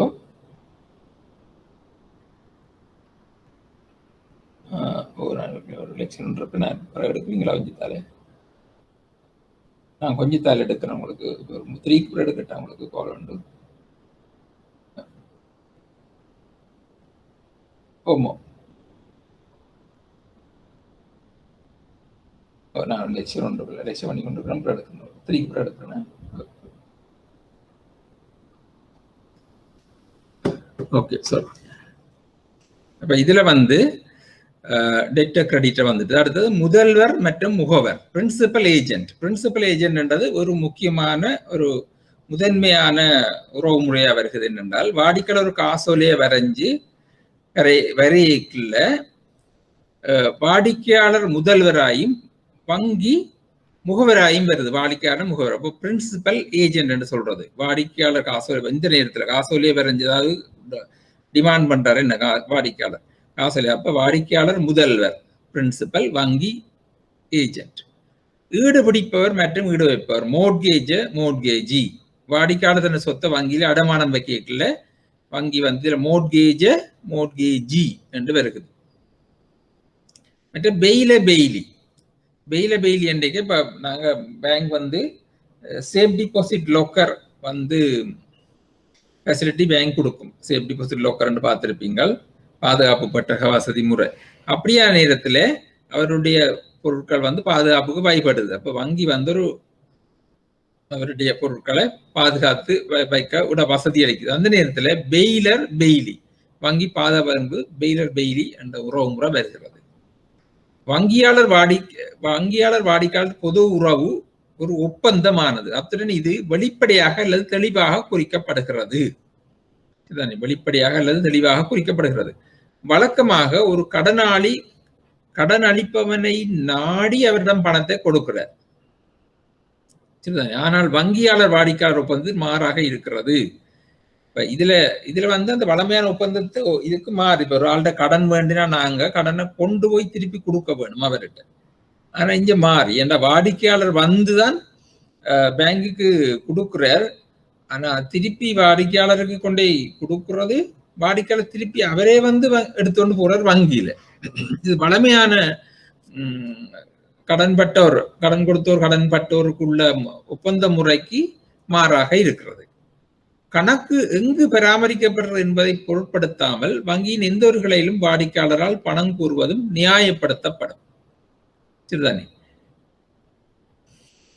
கணக்கு எங்கு பராமரிக்கப்படுறது என்பதை பொருட்படுத்தாமல் வங்கியின் எந்த கிளையிலும் வாடிக்கையாளரால் பணம் கூறுவது நியாயப்படுத்தப்படும். இதுல என்னண்டா இந்த வசனம் இப்ப உங்களுக்கு பார்க்கல பிரச்சனை தெரியல இந்த நாளையில. ஏன்னா இப்ப வந்து எல்லா பேங்க்ஸும் வந்து எல்லாம் வந்து லிங்க் பண்ணப்பட்டிருக்குது. எல்லாம் வந்து லிங்க் பண்ணப்பட்டபடியா இந்த பேங்க் இந்த செக்கையும் செய்யலாம். ஆனா இந்த சட்டங்கள் இந்த நேரங்கள் அந்த பிரச்சனைகள் இந்த லோ பண்றதுக்குள்ள அப்படி என்று இல்லை. பிரான்ச் பேங்கிங் தான் இருந்தது. பிரான்ச் பேங்கிங்டா ஒரு பிரான்ச்சுக்கும் மற்ற பிரான்ச்சுக்கும் சம்பந்தம் இல்லாம இருக்கு, தொடர்பு இல்லாம இருக்கும். தொடர்புன்னு சொன்னா நேரடியாக ஒரு கஸ்டமர் விவரம் மற்ற பிரான்ச்சுக்கு தெரியாது. அந்த நேரத்துல கூட இந்த சட்டம் சொல்லுது, ஒரு கிளையில இருக்கிற வாடிக்கையாளர் வந்து ஒரு பேங்கின் ஒரு பேங்க் ஆஃப் லோன்டா பேங்க் ஆஃப் லோன் ஜெஃப்னா பிரான்ச்சின் கஸ்டமர் அவற்றை செக்கை கொண்டு போய் களம்பலூர் பிராஞ்சில் கொடுக்கலாம், பேமெண்ட்டுக்கு கேட்கலாம் உண்டு. ஆனால் அந்த நேரத்தில் அங்கே அவற்றை பேலன்ஸை பார்க்கவோ சிக்னேச்சர் சரியென்று பார்க்கவோ இந்த வசதியும் இல்லை. அந்த நேரத்தில் ஃபேக்ஸ் மிஷினா எதுவும் இல்லை. அப்போ அப்படி இருக்கையும் இந்த நியாயப்படுத்தப்படும் என்று சொல்லி சொல்லப்படுகிறது. இப்ப உள்ள எல்லாமே அந்த நேரத்தில் உள்ள வழக்கு சொல்லப்படுகிறது. இப்ப ஆன்லைன்ல எல்லா வசதியும் இருக்கு. அதற்கு டிஃபரண்ட். லீகலி சட்டப்படி இந்த வசதி இருக்கு நியாயப்படுத்தப்படுகிறது. அதுக்கு ஒரு வழக்கு சொல்லப்பட்டிருக்கு. Tai Hing cotton mill versus Liu Chong Hing bank limited 1986. இந்த வழக்கில மன்று வங்கியாளர் வாடிக்கையாளர் உறவின் ஒப்பந்தத்தன்மையை வலியுறுத்தியது. வங்கியாளருக்கும் வாடிக்கையாளருக்கும் இடையிலான உறவு ஒப்பந்தமானது என்பதில் சந்தேகம் இல்லை. அதன் சம்பவங்கள் வெளிப்படையான உடன்படிக்கை இல்லாத நிலையில் அவை ஒப்பந்தத்தில் குறிக்கப்பட வேண்டியவை. வெளிப்படையாக இல்லாத இடத்து ஒப்பந்தம் உட்கடையானதாகும், ஏனெனில் அவை வெளிப்படையானதாக அவசியமானவை என காணலாம். சரிதானே? வெளிப்படையாக ஒப்பந்தம் இல்லாட்டி அது உட்கடையானதாக இருக்கும் என்று சொல்லப்படுது. வாடிக்கையாளருக்கும் வங்கிக்கும் உள்ளது. ரைட். இனி பார்ப்போம் வங்கியாளரின் கடமை மற்றும் பொறுப்புகள். Bankers duty and responsibilities. இதுல பார்த்தோம்னு சொன்னா வேண்டா பார்க்கணும். இதே மாதிரி இப்ப வங்கியாளர் வாடிக்கையாளர் வேண்டும் இதெல்லாம் கேள்வி வரும். சில நேரத்துல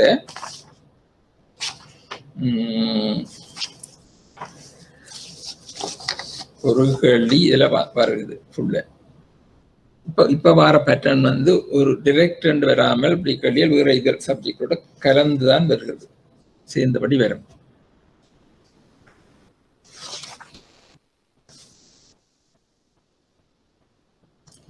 ரைட். இப்ப பார்ப்போம் வங்கியாளர் என்ற கடமை மற்றும் பொறுப்புகள். Bankers duty and responsibilities.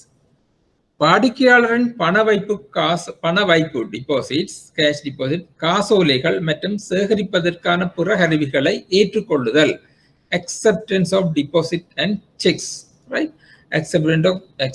acceptance of checks, the cash deposit, checks and other instruments for collections. அப்ப இது வாடிக்கையாளர் பண வைப்பு, காசோலை மற்றும் சேகரிப்புக்கான பிற கருவிகளை ஏற்றுக்கொள்ளுதல். அது முக்கியமான ஒரு கடமை. இரண்டாவது கடமை வாடிக்கையாளரின் காசோலைக்கு கொடுப்பனவு செய்ய வேண்டிய வங்கியின் கடமைப்பாடு. வாடிக்கையாளரின் காசோலைக்கு கொடுப்பனவு பேமெண்ட் செய்ய வேண்டியது வங்கியின் கடமைப்பாடு.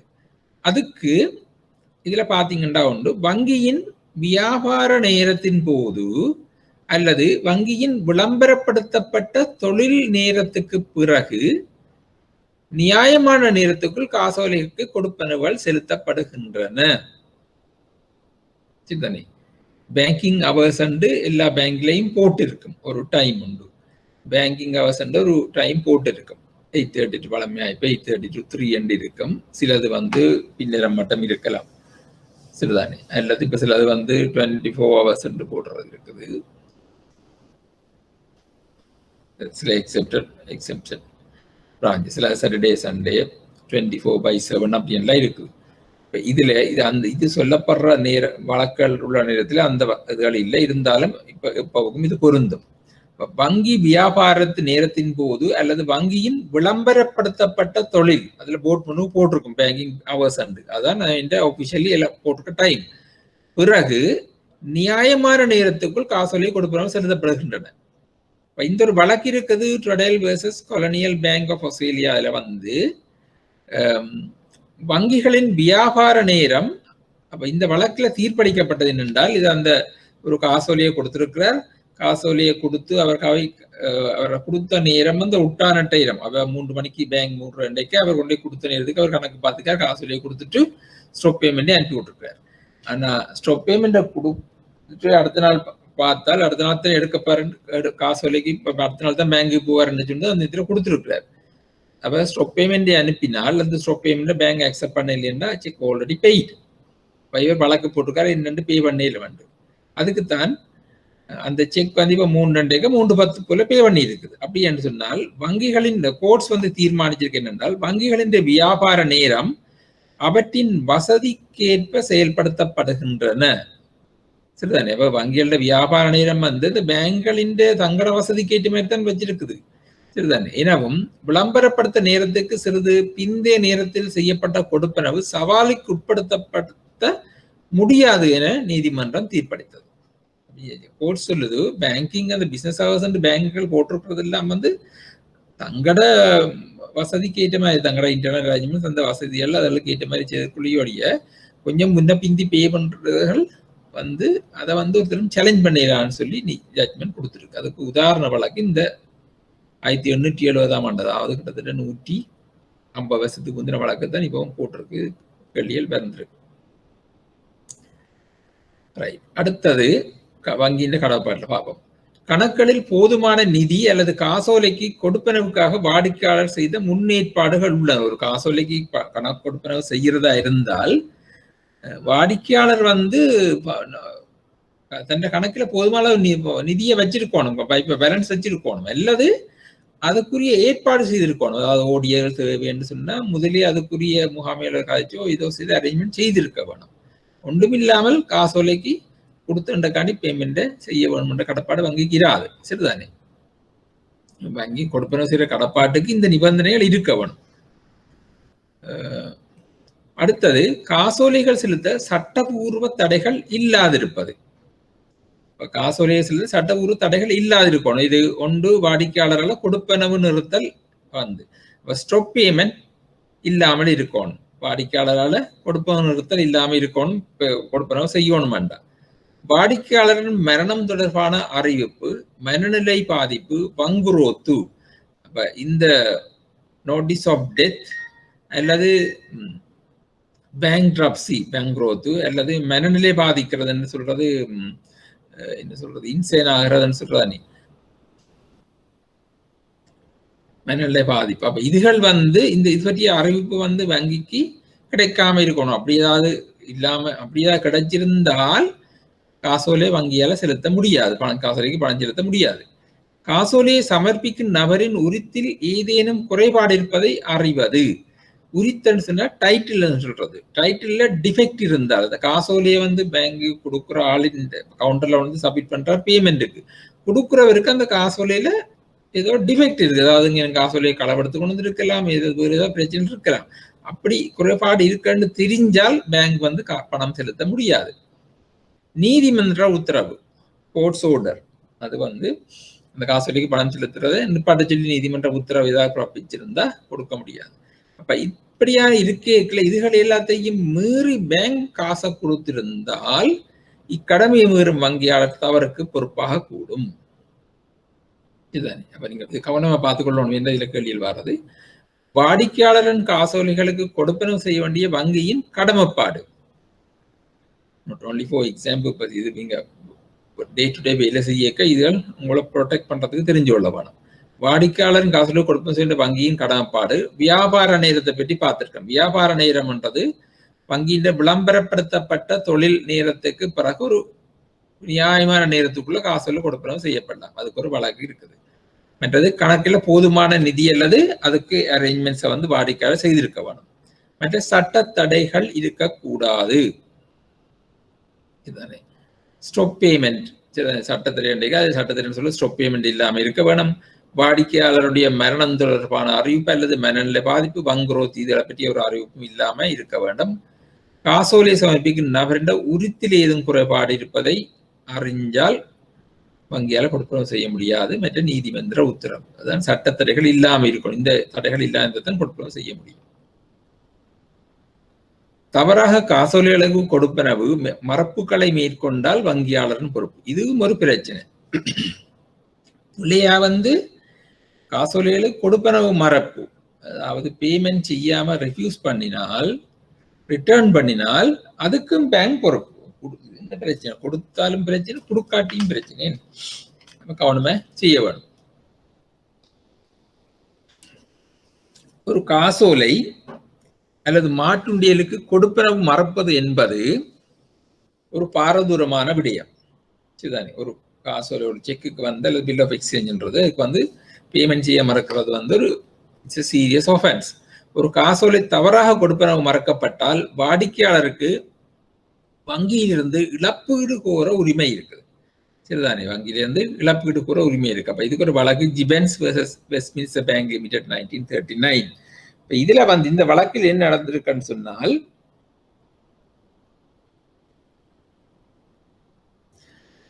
அந்த ஆளில் மெனுவலா பார்க்கக்குள்ள இன்னும் இந்த வாடிக்கையாளருடைய வரவுகளை வந்து கணக்கு கூடைக்குள்ள புலியாக வந்து தவறு ஏற்பட்டிருக்குது. இப்போ வரவு கூட்டி பார்க்க வரவு குறைவே இருந்து காசோலை பணம் இல்லைன்னு திருப்பப்பட்டிருக்குது. வாடிக்கையாளர் வரவுகளை கணக்கிடும் பொழுது தவறு ஏற்பட்டிருக்குது. இப்போ நிலுவை வந்து பிழையாக கணக்கிடப்பட்டு திருப்பப்பட்டது. அப்ப இதுல வந்து அவருக்கு வந்து அவருக்கு வந்து நஷ்ட ஈடுகூறனா அதுக்கும் கொடுக்க வேண்டி வரும். அந்த இழப்புகளை பே பண்ண வேண்டி இருக்கு. வாடிக்கையாளர் கையொப்பத்தை அங்கீகரிப்பதில் தவறிழைத்தல் சிக்னேச்சர் டிஃபர்ஸ் சொல்லி ரிட்டர்ன் பண்றது. இது அடிக்கடி இப்போ கொஞ்ச நேரம் நடக்குது. சில நேரம் வாடிக்கையாளர் வந்து கவனமாக இருக்க வேண்டிய விடயம். வாடிக்கையாளர் வந்து வயது போகைக்கை சிக்னேச்சர் மாறலாம் அல்லது அப்ப அவர்கிட்ட கன்ஃபார்ம் பண்ணி செய்யணும். இப்போ கம்ப்யூட்டர் சென்றாலும் வாடிக்கையாளர் கணக்கை மேலதிக பற்றி செய்ய அனுமதிக்க மறந்து விடுதல். இது நடக்கிற காமன் எரர்ஸ். மறந்துட்டா ஓடிக்கு அவருக்கு அக்ரி பண்ணி போட்டு சும்மா ஓடி கொடுக்கறது இல்லை. வாடிக்கையாளருக்கு ஓடி தாரன்னு சொல்லி அக்ரி பண்ணி போட்டு பிறகு மறந்து போய் ரிட்டர்ன் பண்ணி விடுறது. இப்போ ரெக்யர்மெண்ட்ஸ் இருக்கும். கம்ப்யூட்டர்ஸ்ல லிமிட் இப்போ ஈவன் கம்ப்யூட்டர்ஸ் லிமிட் மார்க் பண்ண மறந்து போய் செக்கப் பண்ணுறது. பிறகு அபர செக்ஸ் வரைக்கும் அதை மறந்து ரிட்டர்ன் பண்றது. எல்லாம் அடுத்த ரிலீஃப் மேனேஜர் வந்தால் ரிட்டர்ன் பண்றது. இப்படியான பிரச்சனைகள் வந்தாலும் பிரச்சனை. கணக்கை தவறாக மூடியதால் காசோலைகள் கொடுப்பனவு மறக்கப்படுதல். பிழையாக கணக்களை மூடி விடுறது. இன்னொரு கணக்கை மூடவனும் இந்த கணக்கு பிழையா மூடுறது. இதுகள் வந்து பிழையான விடயங்கள் நடக்கிறதால வங்கிகள் வந்து வாடிக்கையாளருக்கு பொறுப்பாக வேண்டி ஏற்படும். இப்ப வந்து வங்கிகள் கணினிமயமாக்கப்பட்டாலும் இந்த பிழைகள் குறைஞ்சாலும் இந்த பிழைகளும் இருக்குது. இந்த 3 முக்கிய பிழைகளும் தொடர்ந்து நடந்து பிரச்சனைகள் வந்து கொண்டுதான் இருக்குது. இதுதான் அப்ப பிழையா கொடுப்பனவு செய்யக்கூடிய வழக்கம் போட்டிருக்கு. ஜிபன்ஸ் வெர்சஸ் வெஸ்ட்மின்ஸ்டர் பேங்க் 1939. ஒரு பணம் செலுத்தும் வங்கியாளர் வாடிக்கையாளரின் கட்டளையின் விதிமுறைகளை கண்டிப்பாக பின்பற்ற வேண்டும். அவர் அதிகார வரம்பை புறக்கணித்தால் அல்லது மீறினால் வங்கியாளர் அவ்வாறு செலுத்திய காசோலையின் தொகையுடன் வாடிக்கையாளரின் கணக்கில் பற்று செய்ய முடியாது.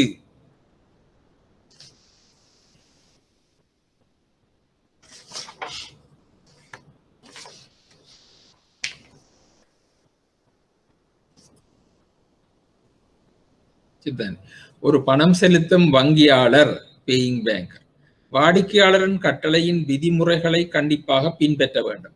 அவர் அதிகார வரம்பை புறக்கணித்தால் அல்லது மீறினால் வங்கியாளர் அவ்வாறு செலுத்திய காசோலையின் தொகையுடன் வாடிக்கையாளரின் கணக்கில் பற்று செய்ய முடியாது. வந்தால் கஸ்டமருடைய அக்கௌண்ட்டை வந்து டெபிட் பண்ற ஒத்தாரிட்டியை பற்றி இதில் சொல்லப்படுகிறது. கஸ்டமருடைய இன்ஸ்ட்ரக்ஷன்ஸை வயலேட் பண்ணி பேயிங் பேங்க் வந்து கஸ்டமருடைய அக்கௌண்ட்டை வந்து அந்த அவற்றை இன்ஸ்ட்ரக்ஷன்ஸை வயலேட் பண்ணி டெபிட் பண்ணினால் பேங்க் வந்து ரெஸ்பான்சிபிலிட்டி எடுக்க வேண்டி வரும். Bank is liable for the payment of the cheque. அப்போ ஒன்று வந்து காசோலையின் கொடுப்பனவு நிறுத்த அறிவிப்பு இருக்கா, இது ஸ்டாப் பேமெண்ட் சரிதானே, அல்லது கவுண்ட் டிமாண்ட் சொல்றது. ஸ்டாப் பேமெண்ட் இருக்கேக்க அல்லது அதன் கெடுத்தேதிக்கு முன்னர் பிந்திய தேதியிட்ட காசோலை போஸ்டேட்டட் செக் கொண்ட பே பண்றது. ஒன்றில் ஸ்டாப் பேமெண்ட் இருக்கேக்க அல்லது போஸ்டேட்டட் செக், அதாவது பிந்தி தேதியிட்ட காசோலை. இப்போ இன்றைக்கு 20ஆம் தேதி என்றா 25ஆம் தேதி போட்ட தேதியை இன்றைக்கு பே பண்ணால் பிரச்சனை. ஒரு ஒழுங்கற்ற காசோலையை செலுத்தும் போது, ஒழுங்கற்ற இன்றைக்கு irregularly drawn செக் சரிதானே, ஒழுங்கற்ற விடையில் எழுதப்பட்ட காசோலையை செலுத்தும் போது இந்த வழக்குகள் ஏற்படக்கூடிய கேசஸ் வந்து வரும். வங்கி வந்து பொறுப்பாகக்கூடும் என்றது ஒன்று ஸ்டாப் பேமெண்ட் உள்ள செக்கை பே பண்ணா அல்லது போஸ்டேட்டட் செக் பே பண்ற அல்லது ஒரு irregular drawn செக்கை பே பண்ற. ரைட். வங்கியாளரின் கருத்தை வழங்குவது ஸ்டேட்டஸ் ஒப்பீனியன். இவ்வளவு நாங்க பார்த்தது பார்க்குறோம். வங்கியாளர் கடமை பொறுப்புல பார்க்குறோம். 2வது பார்த்தோம் தானே, முண்டு காசோலையில் இயக்கிறது, பணத்தை இயக்கிறது. 2வது கொடுப்பனவு செய்ய வேண்டிய வங்கியின் கடமைப்பாடு. 3வது வந்து வங்கியாளரின் கருத்தை வழங்குதல், ஸ்டேட்டஸ் ஒப்பீனியன் என்று சொல்றது. ஸ்டேட்டஸ் ஒப்பீனியன் என்று சொல்லிக்க இது வந்து இப்ப நடைமுறையில குறைஞ்சிட்டுது. இருந்தாலும் ஏனென்றா இப்ப வந்து இந்த கிரிப் உங்களுக்கு தெரியும், கிரெடிட் இன்ஃபர்மேஷன் பியூரோவில் வந்து எல்லா வசதியும் இருக்குது. ஒரு வாடிக்கையாளர்கிட்ட போட்டு பார்த்தால் எல்லா வங்கிகளுக்கும் கொடுத்துருக்கு, வசதி அளிச்சிருக்குது. அவை எந்த நேரத்திலையும் உங்களோட தங்களுடைய வாடிக்கையாளர் சில நிபந்தனைகள் இருக்குது. அந்த ஒரு அவருக்கு ஒரு வசதி ஃபெசிலிட்டிஸ் கொடுக்கணுமா இருந்தால் லோனோ இன்னோ கொடுக்கணும்னா அந்த கிரிப்ல எடுத்தா கிரிப்ல எல்லா டீட்டெயிலும் வரும். அந்த கிரிப்ல அவர் எடுத்த லோன்கள் இந்த பேட்டர்ன் எல்லாம் வரும். எப்படி ஒழுங்கா பே பண்றதா இல்லையான்னு பார்க்கலும் செக் ரிட்டர்ன்கள் அதெல்லாம் பார்க்கக்கூடிய இருக்கும். அப்படி இருக்கேக்குள்ள இந்த வங்கிகள்கிட்ட ஸ்டேட்டஸ் ஒப்பீனியன் கேட்கறது குறைவு. இருந்தாலும் சில வங்கிகள் இன்னும் அந்த பழைய முறை இருக்குது. முந்தின முறையில ஏண்டா இந்த கிரிப் பண்றது இல்லை, அல்லது ஆக முந்தி கிரிப் பண்றது வெரி ரேர், ஒரு சர்டன் அமௌண்ட்டுக்கு மேல மட்டும் இருந்தது. அந்த நேரத்துல இருந்து அதுக்கு முதல் அதுவும் இல்லை. அந்த நேரங்கள்ல வங்கிகள் ஒரு இன்னிடத்துல வாடிக்கையாளர் கணக்கு வச்சிருக்கிறாரு அவ ஒரு கெஸ் பண்ணினா அந்த பேங்குக்கு ஒரு கஸ்டமர் புதுசா ஃபெசிலிட்டி கொடுக்க போறது அந்த பேங்குக்கு ஸ்டேட்டஸ் ரிப்போர்ட் கால் பண்ணுவீங்க. ஸ்டேட்டஸ் ரிப்போர்ட்டை கால் பண்ணினால் உதாரணத்துக்கு ஏ என்ற பேங்க் பி என்ற பேங்க்ல ஒரு கஸ்டமர் அக்கௌண்ட் வச்சிருக்காரு. ஏ என்ற பேங்க்ல அவர் போய் திறந்திருக்கிறார், அக்கௌண்ட்டை திறந்து ஒரு அங்கேயும் வச்சுக்காரு இங்கேயும் வச்சு இப்போ ஃபெசிலிட்டி கேட்கிறாரு, ஒரு லோன் கேட்கிறாரு இருந்தால் இப்போ ஏ என்ற பேங்க் பி என்ற பேங்க்ல அல்லது இன்னொரு சி என்ற பேங்கும் இருக்கு. ரெண்டு பேங்க்லையும் இந்த ஸ்டேட்டஸ் ரிப்போர்ட்டை கேட்கும். இந்த கஸ்டமர்கிட்ட அங்கே ஏதாவது கடன் வச்சுக்காரா, அது வச்சிருந்தா அவற்ற விவரங்களை தங்களுக்கு தர சொல்லி அப்படி கேட்கல அந்த பி என்ற பேங்கும் சி என்ற பேங்கும் நேரடியாக தகவலை கொடுக்காது. நேரடியாக இவருக்கு இங்க வசதி கணக்கள் இருக்குது, இது இருக்குது, இவ்வளவு பேலன்ஸ் அப்படி எல்லாம் கொடுக்குறோம். இல்லை, அந்த பிஎம் சிஎம் ஒரு மறைமுகமான ஒரு விடயத்தை, அதாவது நேரடியாக இல்லாமல் ஒரு வேற விதமான கொடுக்குற தகவலை இன்ஃபர்மேஷனை வச்சு அவை கெஸ் பண்ணி எடுக்கலாம் இந்த கஸ்டமர் நல்ல கஸ்டமரா இல்லையாண்டு. அதுதான் ஸ்டேட்டஸ் ரிப்போர்ட்னு சொல்றது. இது முந்தி வளமையா இருக்கிறது. அந்த கொடுக்குற ரிப்போர்ட்ல அவருடைய பேரை வடிவ முழுக்க அடிக்க மாட்டேன்னா கையெழுத்தும் வச்சு கொடுக்குறீங்க. அதுல மேல ஒரு க்ளோஸ் ஒன்று அடிபடும், வித்தவுட் அவர் ரெஸ்பான்சிபிலிட்டி, அது எம்பக்கம் இது வித பொறுப்பு முந்தி என்று சொல்லி அந்த ரிப்போர்ட்ல அடிச்சு தான் கொடுக்குறது. இப்ப வெரி ரேர் இருந்தாலும் சில பேங்க் அதை கேட்கறது. அதே போல சில நிறுவனங்களும் அது வாடிக்கையாளர் சம்மதத்தோட கொடுக்க சொல்லி கேட்கறது இருக்குது. இப்ப நாங்க பார்ப்போம். வங்கி தங்கள் வாடிக்கையாளர் பற்றிய தகுநிலை விசாரணைகளுக்கு மற்ற வங்கிகளுக்கு அறிக்கை வழங்க முடியும். வங்கி தங்கள் வாடிக்கையாளர் பற்றிய தகுநிலை விசாரணைகளுக்கு ஸ்டேட்டஸ் ஒப்பீனியன் விசாரணைகளுக்கு மற்ற வங்கிகளுக்கு அறிக்கைகளை வழங்க முடியும். தகுநிலை அறிக்கை வாடிக்கையாளரின் நிதிநிலை வணிக ஒருமைப்பாட்டின் பொதுவான குறிப்பை பின்வரும் முறையில் வழங்குகிறது. சரிதானே?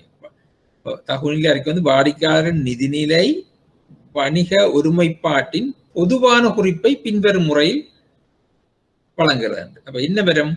அப்ப ஒரு 3 விதமா மறுமொழி சொல்ல இருக்குது. என்னென்று முதலாவது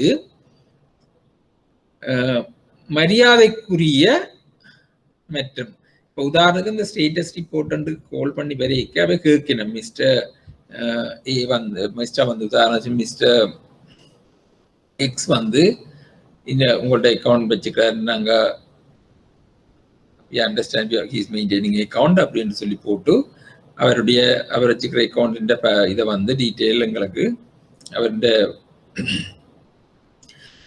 இதை திரைச்சொல் விவரங்கள் அல்லது அவருடைய கண்டக்ட் ஆஃப் தி அக்கௌண்ட் அவருடைய நடத்தையை பற்றி அறிவிக்க சொல்லி கேட்கறது.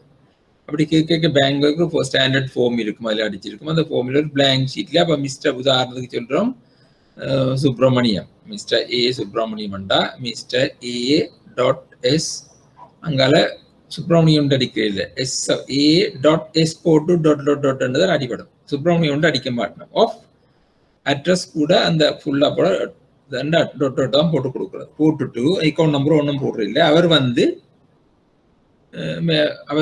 இந்த வசனங்கள் போடப்படும். நான் இப்ப சொல்லப்படுற வசனங்கள் போட்டுத்தான் அனுப்பப்படும். அதுல கையெழுத்து ஒன்றும் போடுறதில்லை. வங்கி உத்தியோகர் கையெழுத்து போடாமல் அனுப்புவார்கள். இப்ப இதை அனுப்புற ரிப்போர்ட்டை வச்சுக்கொண்டு அவை தீர்மானிக்க வேணும் ஸ்டேட்டஸ் ரிப்போர்ட் கால் பண்ணாங்க. முதலாவது பாப்பம் மரியாதைக்குரிய மற்றும் நம்பகமான மற்றும் உங்கள் புள்ளி விவரங்கள் மற்றும் நோக்கத்துக்காக நல்லது என்று கருதப்படுகிறது. மரியாதைக்குரிய மற்றும் நம்பகமான மற்றும் உங்கள் புள்ளிவிவரங்கள் மற்றும் நோக்கத்துக்காக நல்லது என்று கருதப்படுறது. இங்கிலீஷ்ல பார்த்தா என்ன உங்களுக்கு respectable and trustworthy and considered good for your figures and purpose.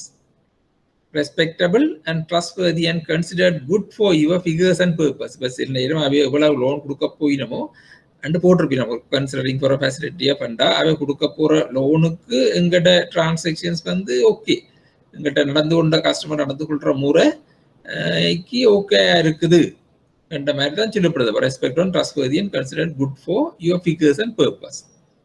ரெண்டாவது இன்னொரு மறுபடி இருக்கு, மரியாதைக்குரிய மற்றும் நம்பகமான ஆனால் உங்கள் எண்ணிக்கை நாங்கள் பார்க்க பழக்கப்பட்டதை விட பெரியது. மரியாதைக்குரிய மற்றும் நம்பகமானது ஆனால் உங்கள் எண்ணிக்கை நாங்கள் பார்க்க பழக்கப்பட்டதை விட பெரியது.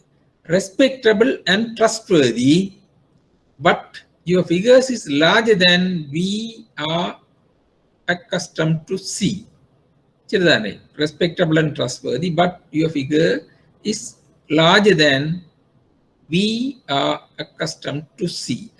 நீங்க கேட்கறது சரி, கஸ்டமர் ஓகே, பட் ஆனா நீங்க சொல்ற அமௌண்ட்டுக்கும் எங்களோட அந்த அளவுக்கு டிரான்சாக்ஷன் செய்யல, ஆனா அப்படியே எங்களுக்கு தெரியல. இதுல இந்த ரெட்டை விட்டை தான் கொடுக்குறோம். இன்னொன்று இது வந்து புதை அக்கவுண்ட்.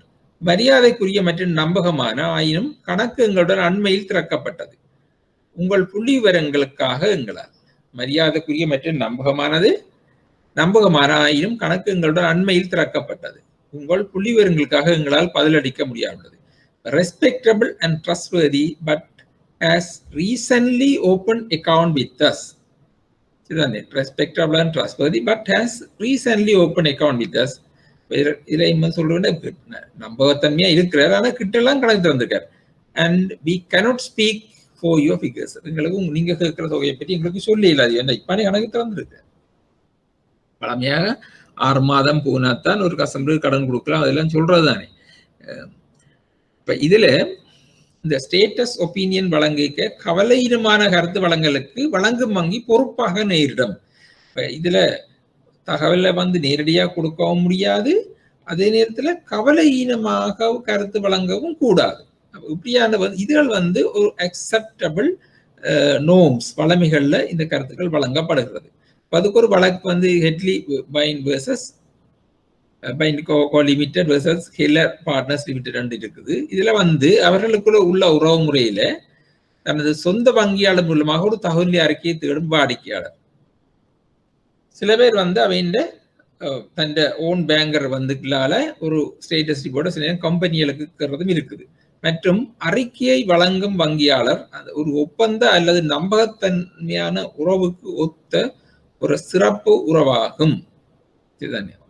மற்றும் அறிக்கையை வழங்கும் வங்கியாளர், இந்த ரிப்போர்ட்டை கொடுக்குற வங்கியாளர் ஒரு ஒப்பந்த அல்லது நம்பகத்தன்மையான உறவுக்கு ஒத்த ஒரு சிறப்பு உறவாகும். எனவே பதிலளிக்கும் வங்கியாளருக்கு வாடிக்கையாளரின்பால் கவனம் செலுத்த வேண்டிய கடமை உள்ளது என பிரபுக்கள் சபை தீர்ப்பளித்தது. பதிலளிக்கும் வங்கியாளர், அதாவது மறுமொழி சொல்ல வேண்டிய வங்கியாளருக்கு வந்து வாடிக்கையாளர் தன் கஸ்டமரை பற்றி கவனம் எடுக்க வேணும்னு சொல்லி பிரபுக்கள், அதாவது நீதிமன்றத்துல ஜட்ஜஸ் வந்து தீர்ப்பளிச்சிருக்கிறார். இந்த வழக்கு சொல்லப்படும். இதை விட இந்த மறுப்பு விதி டிஸ்க்ளோசர் க்ளோசன்ட்ருக்கு தான் ரஞ்சனன் வித்தவுட் அவர் ரெஸ்பான்சிபிலிட்டி என்று போட்டிருந்தானே, அந்த சொல்லப்பட்டபடியால அந்த ஹெல்லர் என்றவர் பொறுப்பு இல்லைன்னு சொல்லி அந்த இது தகவலை கொடுத்த அவ வந்து பொறுப்பு இல்லைன்னு சொல்லப்படுகிறது மறுப்பு விதி. இருந்தாலும் இன்னொரு க்ளோஸும் அந்த இன்னொரு வழக்கு சொல்லப்படுகிறது. இந்த commercial banking company of Sydney limited versus Brown கம்பெனியில ஆஸ்திரேலியன் கேஸில் சொல்லப்படுகிறது. மோசடிகளில் இந்த தவிர்ப்பு வாசகம் தவிர்க்காது. சில நேரம் ஃப்ராடுலன்ட் டிரான்சாக்ஷன்ஸ் இருக்குதானே, ஃப்ராடுலன்ட் டிரான்சாக்ஷன்ல இந்த டிஸ்க்ளைமர் நேரம் அந்த ஸ்டேட்டஸ் ஒப்பீனியன் கொடுக்குற நிறுவனம் வங்கியே வந்து மோசடியாகவே செய்திருந்தால் அதுக்கு பொறுப்பாக மாற்றாது. தவிர்ப்பு வாசகம் பொறுப்பை தவிர்க்காது என்று சொல்லுது. இதுதான் ஸ்டேட்டஸ் ஒப்பீனியன். அப்ப ஸ்டேட்டஸ் ஒப்பீனியன் கொடுக்கறதும் வங்கியின் ஒரு கடமை. சரிதான். இந்த நோட்ஸல் வந்து கஸ்டமர்ல வாட்சிங்கண்டா ஞாபகம் இருக்கும். 4வது, காசோலை மற்றும் சேமிப்பு புத்தகத்தை சமர்ப்பிப்பது வாடிக்கையாளரின் கோரிக்கையை பிரதிநிதித்துவப்படுத்துகிறது. காசோலை மற்றும் சேமிப்பு புத்தகத்தை சமர்ப்பிப்பது. சமர்ப்பிக்க சொல்லியிருக்கிற பிரசன்ட் கவுண்டருக்கு பிரசன்ட் பண்றது டிமாண்ட் என்று சொல்லப்படுகிறது. கோரிக்கை வாடிக்கையாளர் டிமாண்ட், கஸ்டமர் டிமாண்ட். அது ரெப்ரசென்டிங் த கஸ்டமர் டிமாண்ட். காசோலை அல்லது சேமிப்பு புத்தகத்தை சமர்ப்பிப்பது அது ஒரு கடமையா இருக்கு. இப்ப நடைமுறை கணக்கு வைத்திருப்பவர்களுக்கு செக் புக்கை பேங்க் கொடுக்கும். அதே போல சேவிங்ஸ் அக்கௌண்ட்களை வச்சிருக்கிறார்களுக்கு பாஸ்புக் கொடுக்க வேணும். இதுதான் உள்ள பேங்க்களோட கடமை. கரண்ட் அக்கௌண்டா செக் புக் கொடுக்க வேணும், பிரிண்டட் செக் புக்ஸ் கொடுக்கணும். கஸ்டமர்ஸ் எல்லாம் தாங்களே பிரிண்ட் பண்ணிடாது, பேங்க் தான் பிரிண்ட் பண்ணி கொடுக்கணும். அது மாதிரி பாஸ்புக்ஸும் பேங்க் கொடுக்க வேணும். இப்ப அப்ப அந்த பாஸ்புக்ஸை கஸ்டமர் பேங்க்ல கொடுக்க அது ஒரு டிமாண்ட் அப்படி ஒரு இருக்குது. அதுக்குரிய வாடிக்கையாளருக்கு ஒரு உரிமை அது டிமாண்ட் பண்றது. இப்ப உள்ள முறையில இந்த ஆன்லைன் ஃபெசிலிட்டிஸ் இப்ப சில ஸ்மார்ட் சேவிங்ஸ் அக்கௌண்ட்ஸ் அண்டு அக்கௌண்ட்கள் வருகுது. Smart fixed deposit, smart savings. அப்ப இதெல்லாம் பாஸ்புக்ஸ் கொடுக்குறது இல்லை, சரிதானே? இப்ப பாஸ்புக் அது ஆனா அங்க அவைக்கு இமெயில்ல they have a facility ஒரு ஸ்டேட்மெண்ட் அனுப்பணும். ஆனால் அவைக்கும் ஸ்டேட்மெண்ட் அனுப்ப வேணும். இமெயில்ல அனுப்பலாம், அல்லது ஒரு சர்டன் பீரியட்டுக்கு ஒரு குவார்ட்லியோ ஹாஃப் இயர்லோ ஏதோ ஒரு ஸ்டேட்மெண்ட் அனுப்புற ஃபெசிலிட்டி இருக்குது.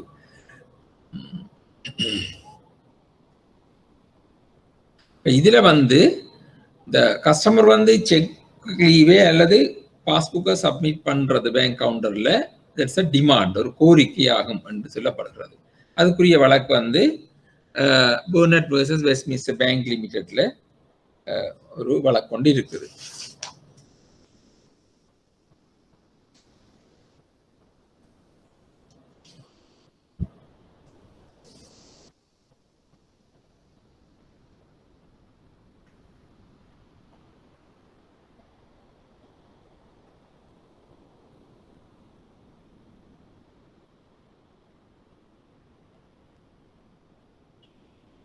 இந்த டிமாண்ட் இந்த வழக்கில இப்ப இதுல பார்த்தோம்னு சொன்ன வித்தியாசம், இந்த வழக்கு ஒரு வெஸ்ட்மின்ஸ்டர் பேங்க் லிமிடெட்ல கோரிக்கை என்று வந்தாலும் இதுல ஒரு என்னண்டா இந்த கஸ்டமருக்கு 2 அக்கௌண்ட் இருக்குது.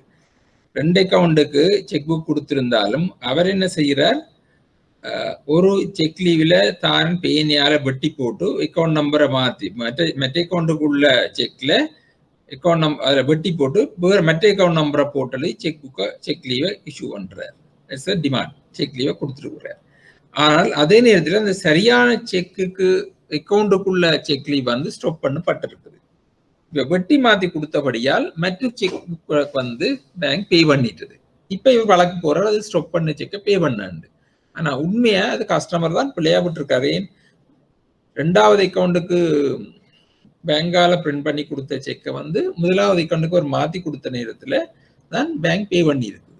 2வது அக்கௌண்ட்ல தான் அது ஸ்டாப் பண்ணிருக்கு. ஆனா 1வது அக்கௌண்ட் மாத்தி கொடுத்தபடியா பே பண்ணிருக்கு. இப்ப அந்த காலத்துல கம்ப்யூட்டர்ஸ் எல்லாம் கொடுத்ததானே.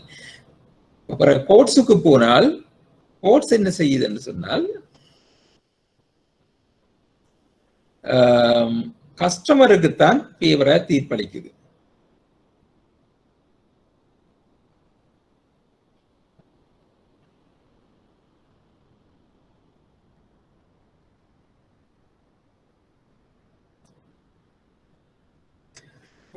நீதிமன்றம் அளித்த தீர்ப்புல கஸ்டமருக்கு சார்பாக தீர்ப்பளித்து கொண்டு சொல்லுது, கணக்கு திறக்கிற நேரத்துல வாடிக்கையாளருக்கு இது தொடர்பான விடயங்கள் தெளிவுபடுத்தப்பட்டிருக்க வேண்டும் என்று சொல்லி நீதிமன்றம் தீர்ப்பளிச்சிருக்குது. சரிதானே?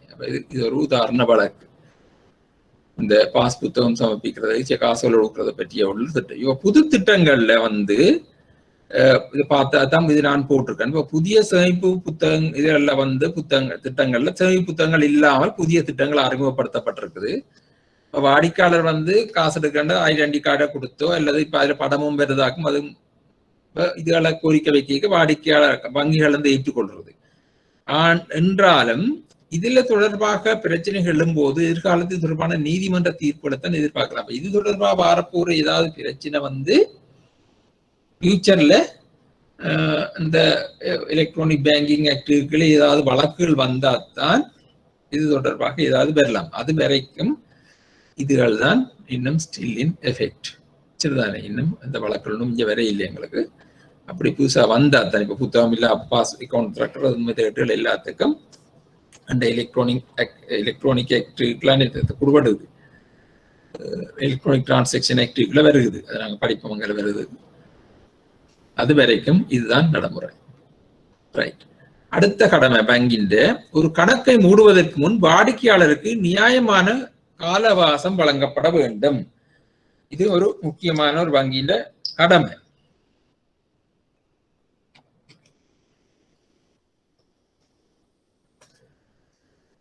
திருப்தியற்ற முறையில் நடத்தப்படும் நடைமுறை கணக்கு வங்கிக்கும் சிக்கல்களை உருவாக்கக்கூடும்.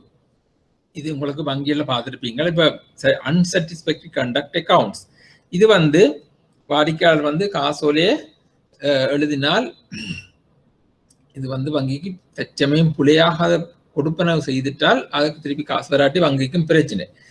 இப்ப இதுகள் வங்கிக்கு பிரச்சனை. அப்ப இந்த கணக்குகளை தொடர்ந்து விட்டு கொண்டிருந்தா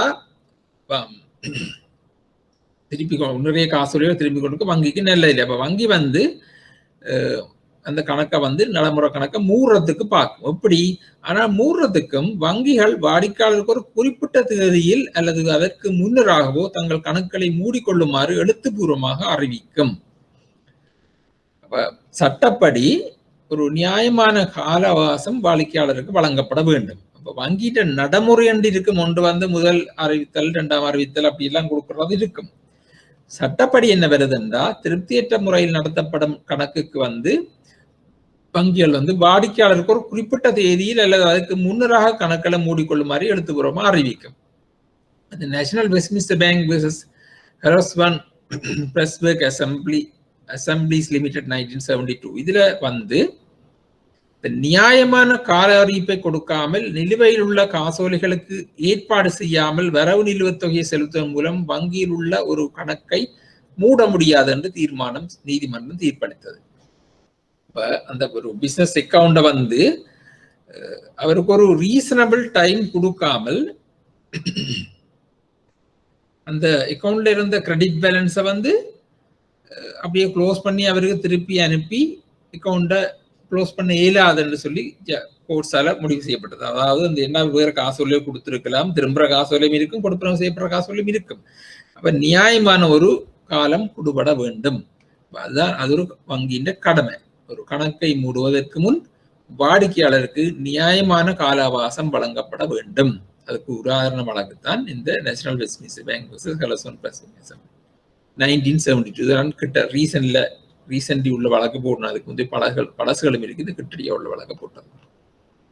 6வது, வாடிக்கையாளர் கணக்கு மற்றும் நிலுவை தொடர்பான விடயங்களில் இரகசியத்தை பேணுதல். வாடிக்கையாளர் கணக்கு மற்றும் நிலுவை தொடர்பான விடயங்களில் இரகசியத்தை பேணுதல், சீக்ரசி மெயின்டெனன்ஸ். இப்ப ரகசியம் தொடர்பான விடயங்களை வங்கிகள் முக்கிய கவனம் செலுத்த வேண்டும். வங்கியின் ரகசிய காப்பாற்றும் கடப்பாடு ஆங்கில சட்டத்திலிருந்து பெறப்பட்டது, இங்கிலீஷ் லோ அதுல இருக்குது. இதுக்கு முந்தையதான வழக்கில் இக்கடமை ஏற்றுக்கொள்ளப்பட்டது. Foster versus bank of London 1862 சரியான பாலிசி 150 வருஷம் இருக்கும் என்றாலும் அது இன்னும் செல்லுபடியாக இந்த வழக்கு வருது கேட்டு. இந்த வழக்கில் வாடிக்கையாளர் ஏற்றுக்கொண்ட உண்டியலுக்கு நிலுவை போதாத போது, உண்டியல் பில்ல நிலுவை போதாத போது அவரின் நிலுவையை வைத்திருப்பவர்கள், அதாவது ஹோல்டர், ஒரு பில் இஷ்யூ பண்ணியிருக்கார், அதை அந்த பில்லை வேற அக்செப்ட் பண்ணியிருக்கு. அப்போ ஹோல்டர் வங்கிக்கு தெரிவித்தது. அப்போ அந்த இவற்ற கணக்கில ஹோல்டர் வச்சிருக்கிறவருக்கு இந்த கஸ்டமர் அந்த பில்லை அக்செப்ட் பண்ணவர். நாங்கள் அந்த நெகோசியபிள் பார்ப்போம், அந்த அக்செப்டர் ஹோல்டர் என்றால பார்ப்போம். இதை ஒரு பில்லை அக்செப்ட் பண்ணி கொண்டார். அக்செப்ட் பண்ணவர் பேமெண்ட் செய்ய வேணும் ஒரு குறிப்பிட்ட காலத்திலயோ இன்னும். அந்த நேரத்துல அந்த அக்செப்ட் பண்ணவருக்கு அந்த பில்லை வச்சிருக்கிறார் ஹோல்டர். அப்ப அந்த ஏற்றுக்கொண்டவர் இந்த அக்செப்ட் பண்ணவர் இதை பில்லை பேங்கில் சப்மிட் பண்ணிக்க காசு இல்லை என்ற உடனேயும் இந்த ஏற்றுக்கொண்ட, அதாவது வாடிக்கையாளர் கணக்கில காசு இல்லை என்றதை, காசு போதாதுன்றதையும் அந்த எவ்வளவு காசு போதாது இந்த பில்லை பே பண்றதுன்றதை பற்றியும் அந்த ஹோல்டருக்கு வங்கி தெரிவிச்சு போட்டு அது எங்கட பேங்கள்லையும் வளமையா இங்க சொல்ற வளமை இருக்கு. அப்படி அது சொல்லக்கூடாது. சொன்னபடியால் இந்த ஹோல்டர் என்ன செய்து விட்டார், உதாரணத்துக்கு 10,000 சொல்லுவேன், 10,000 பில்ல கொன்றைக்க இந்த வாடிக்கையாளர் கணக்குல 9,000 இருக்குண்டா இந்த ஹோல்டர் என்ன செய்கிறார், 1,000 ரூபாயை டிபாசிட் பண்ணினோன்னையும் டிபாசிட் பண்ணி போட்டு அந்த 10,000 ரூபாய் பில்ல கேஷ் பண்ணி எடுத்துட்டார். அப்படி எடுத்தால் இப்ப பிரச்சனை வருகிறது என்னென்றால், பற்றாக்குறையான தொகையை வைப்பிட்டு உண்டியலுக்கு பணத்தை வங்கியில் பெற்றுக்கொண்டார் யாரு, இந்த ஹோல்டர். வாடிக்கையாளரின் கணக்கின் நிலைமை வெளிப்படுத்தப்பட்டதுக்கு எதிராக அவர் வங்கிக்கு எதிராக வழக்கிட்டார். நீதிமன்றம் வங்கி தன் கடமையை மீறியதாக தீர்மானித்து நட்டங்களுக்கு பொறுப்பானது என தீர்ப்பளித்தது. பேங்க் ஆஃப் லண்டன் வழக்கு வாடிக்கையாளர் ரகசியத்தை காப்பாற்றணும், எந்த ஒரு விடயத்தையும் வெளிப்படுத்த கூடாது. பேலன்ஸ் நிலுவை மட்டும் அல்ல, ஏனைய விடயங்களையும் தெரிவிக்க கூடாது என்றதுக்குரிய வழக்கு Tournier versus National Province and Union Bank of England 1923 சொல்லப்படுகிறது. வாடிக்கையாளருடைய ஏனைய விவரங்களையும் வங்கி வெளியிடக்கூடாது. இப்ப டோனியர் இந்த கேஸ்ல சொல்லப்படுது. இப்ப இதுல 2 கேஸ் பாக்குறோமே, இது ஒன்று. வங்கியிடம் இருந்து ஒரு மேலதிக பெற்ற டோனியர் பெற்றுக்கொள்றார். ஆனா ஒப்புக்கொண்டபடி அதை செலுத்தி முடிக்கல, ஓவர்டிராஃப்ட் செட்டில் பண்ணிடல. அதுக்கு அவர் என்ன அரேஞ்ச்மெண்ட் செய்யறார் என்றால், வங்கியோட தன்னுடைய சம்பளத்துல மாதம் மாதம் கட்டுறேன்னு சொல்றாரு. அதாவது பேங்க் சேலரி செக்கை டிபாசிட் பண்றேன்னு சொல்லி அப்படி ஒரு செய்யாமல் அந்த டிபாசிட் பண்ண வேண்டிய அந்த சேலரி செக்கை என்டோஸ் பண்ணி தேர்ட் பார்ட்டிக்கு கொடுத்துட்டு தேர்ட் பார்ட்டி கேஷ் பண்ணி கொண்டு போகுது. இப்ப இதை நோட்டீஸ் பண்ண பேங்க் மேனேஜர் வாடிக்கையாளர் அதாவது டோனியரின் முதலாளியை தொடர்பு கொண்டு கதைக்கிறார். ஏன் இவர் காசு இந்த முறை வரையில்லை, காசை கொண்டு இல்லை, இந்த முறை பேங்கு காசு வரையில்லை, என்ன நடந்ததுன்னு சொல்லி கேட்கிறார். அப்படி அவர் முதலாளிகிட்ட கதை கேட்கலதான் இந்த டோனியர் ஒரு கேம்பிளிங் இதுல இன்வால்வ் ஆகிறவர், சூதாட்டத்தை பற்றி கதைக்கிறார். இதை பற்றி டோனியர் கதைச்சபடியா முதலாளிக்கு இப்ப தெரியுது, டோனியர் தன் எம்ப்ளாயி சூதாட்டத்தில் ஈடுபடுறபடியால் அவருடைய இந்த ஒர்க் பெர்மிட்டை தொழில் அக்ரிமெண்ட்டை ரினியூ பண்ணாம போடுறாரு. அதால டோனியர் வேலையை இழக்கிறார். இப்ப டோனியர் தன்னுடைய கணக்கு விவரங்கள் ரகசியமாக பராமரிக்கப்படவில்லை என்று வங்கி மீது வழக்கு தொடுத்து வழக்கை வென்றார். என்ற தன் ரகசியத்தை தேவையில்லாம மேனேஜர் சொல்லி போட்டார் அவருக்கு. இருப்பினும் அப்ப இந்த வழக்கில டோனியர் வழக்கு, இந்த வழக்கு ஒரு முக்கியமான வழக்கு பேங்கிங் இண்டஸ்ட்ரிக்கு. Tournier versus National Provincial and Union Bank of England இந்த ரகசிய காப்பு விஷயத்துல. இருந்தாலும் இந்த தீர்ப்பில டோனியருக்கு சார்பாக தீர்ப்பளிக்கப்பட்டாலும் இந்த ரகசிய காப்பு தொடர்பான தீர்ப்பு ஒரு முக்கியமான தீர்ப்பை குறித்துரைக்கப்பட்டிருக்குது. இதை நாங்கள் இன்னொரு பார்ப்போம். வங்கியின் ரகசியம் காப்பு விடயங்கள் பற்றி இன்னொரு வருகிறது. முக்கியமான 4 விடயங்கள்ல வங்கிகள் ரகசிய காப்பு விதியை மீறலாம் என்று சொல்லி இந்த வழக்குல தீர்ப்பு அளிக்கப்பட்டிருக்குது. அது நாங்கள் அந்த 14 அதுல பார்ப்போம். அப்ப வங்கியின் கடமை ரகசியம் பேணுதல். இதுல நாங்க பார்த்துட்டோம் 6 கடமைகள் பார்த்திருக்கிறோம். வங்கிகளின் என்னென்ன சமரியை மட்டும் பார்த்துட்டோம். கலப்பு உண்டாக்க அடுத்ததுக்கு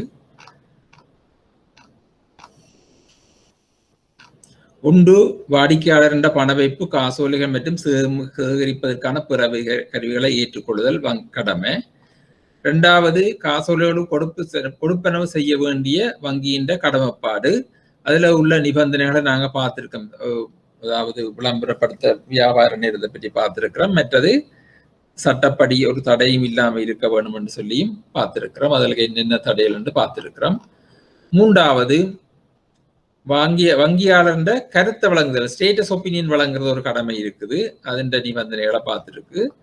4வது காசோலை மற்றும் சேமிப்பு புத்தகத்தை சமர்ப்பிப்பது வாடிக்கையாளரின் கோரிக்கையை பிரதிநிதித்துவப்படுத்துறது. கஸ்டமரின் டிமாண்ட், பாஸ்புக் அல்லது சேவிங்ஸ் செக் லீவை பேங்க் சமர்ப்பிப்பது.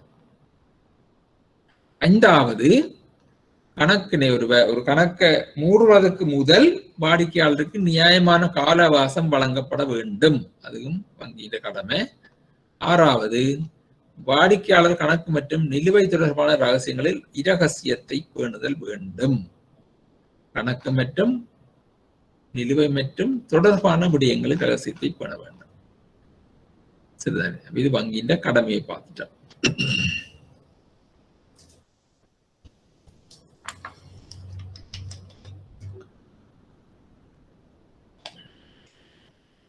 ரைட். அடுத்தது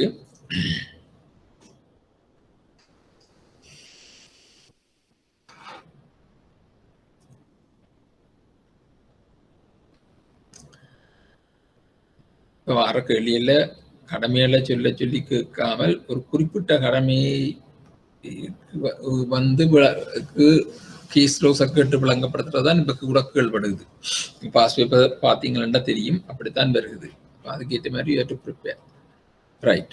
ஒரு வங்கியாளரின் உரிமைகள்.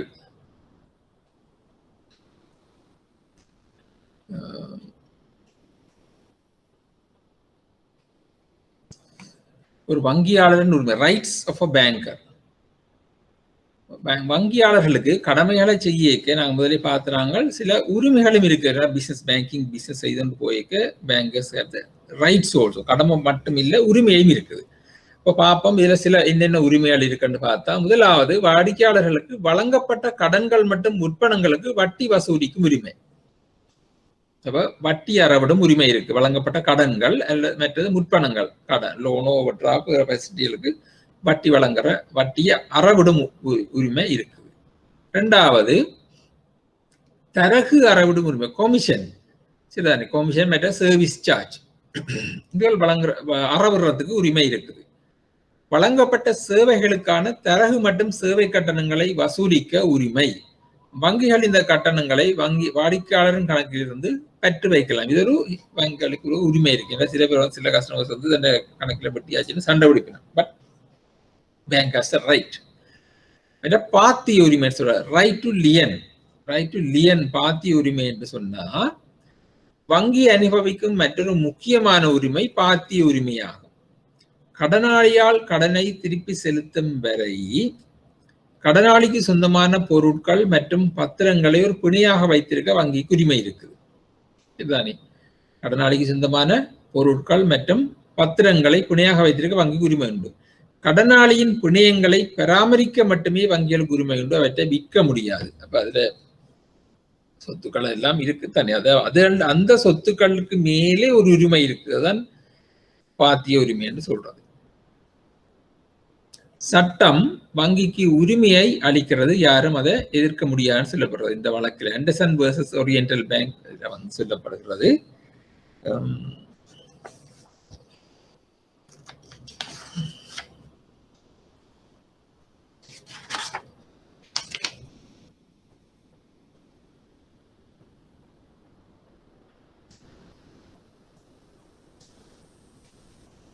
இந்த பாத்திய உரிமை லியன், அதுக்கு மேல உள்ள உரிமை.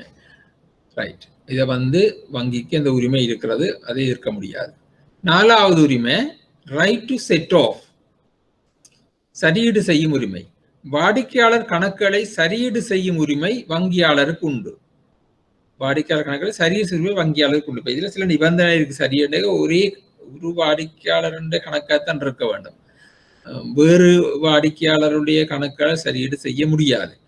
சரிதானே? வங்கிகள் வாடிக்கையாளரின் பெயரில் உள்ள 2 கணக்குகளை ஒன்றிணைத்து ஒரு கணக்கின் பற்று நிலுவைகளை மற்றொன்று கணக்கின் வரவு நிலுவையுடன் சரியீடு செய்யலாம். இதற்கு இந்நிதி அதே வாடிக்கையாளருக்கு சொந்தமானதாக இருக்க வேண்டும். சரிதானே? வாடிக்கையாளர் கணக்குகளை சரியீடு செய்யும் வங்கியாளருக்கு உரிமை உண்டு.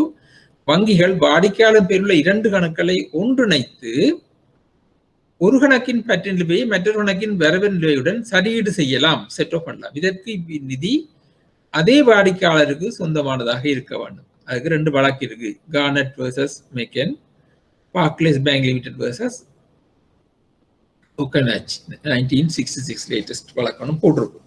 இப்போ இதுல என்னண்டா, இதுல இந்த சரியீடு செய்யறதுக்கு சில நிபந்தனை இருக்கு. சரியீடு செய்யலாமண்டா உடனே இல்லை, இந்த நேரம் செய்யலாமண்டு இல்லை, அந்த நிபந்தனை இருக்கு. அந்த கணக்குகள் வந்து அவரோட பேராக இருக்கணும். இப்போ ஜாயிண்ட் அக்கௌண்ட் ஆயிருக்கல அந்த அக்கௌண்ட்டை செட்டில் பண்ண இயலாது. சரிதான். இப்ப இந்த கானட் இந்த வழக்கில் சொல்ல வருது என்றால்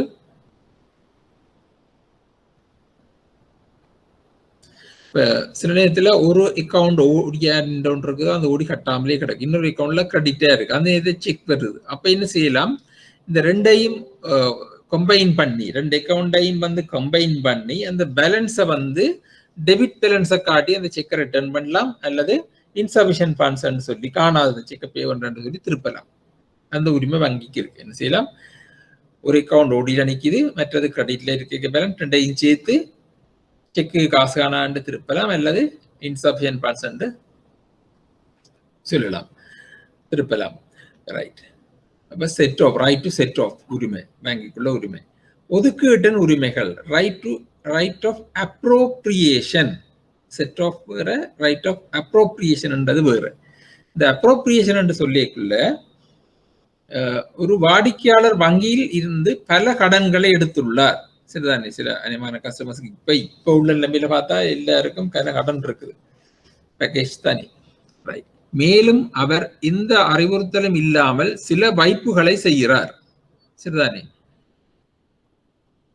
இப்ப இந்த கடன் எடுத்து போட்டு கடன்கள் அரியஸ்ல இருக்குது, அரியஸ் இருக்கைக்குள்ள அவர் எந்த ஒரு இன்ஸ்ட்ரக்ஷனும் கொடுக்காமல் கொஞ்சம் டிபாசிட்டை செய்கிறார். அனைத்து கடன்களையும் சீர் செய்வதற்கு அந்த தொகை போதுமானதாக இல்லாவிட்டால் இந்த ஒரு கடனுக்கும் வைப்பு செய்யப்பட்ட தொகையை அறவிட வங்கிக்கு உரிமை உண்டு. இதுதானே. இப்ப இதுல கனக லோன்கள் 2-3 லோன்ஸ் இருக்கைக்குள்ள அரியஸ் எல்லாம் அரியஸா நிக்குது. அப்படி இருக்கைக்குள்ள அவரு கொஞ்சம் காசை டிபாசிட் பண்ணி போனா இவர் டிபாசிட் பண்ண அமௌண்ட் வந்து எல்லா அரியஸையும் கிளியர் பண்ண போதுமானதாக இல்லாத நேரத்துல இந்த கடனுக்கு அதை அப்ளை பண்ணி எல்லாம்ன்ற உரிமை, அதாவது அப்ரோப்ரியேட் பண்ற உரிமை வந்து வங்கிக்கு இருக்குது. இருந்தாலும் வாடிக்கையாளருக்கு இது குறித்து தெரிவிக்கப்பட வேண்டும் சொல்லுதுண்டா, இது இன்னதுக்கு செய்யிருக்க மாட்டேன். சில நேரத்தில் வங்கிகள் வந்து செய்யும், இந்த நான் போமிக்கு இது போகுது, அதை போக விடாமல் செய்யறதுக்குண்ட முறைகள் சிலர்கள் இருக்கும்.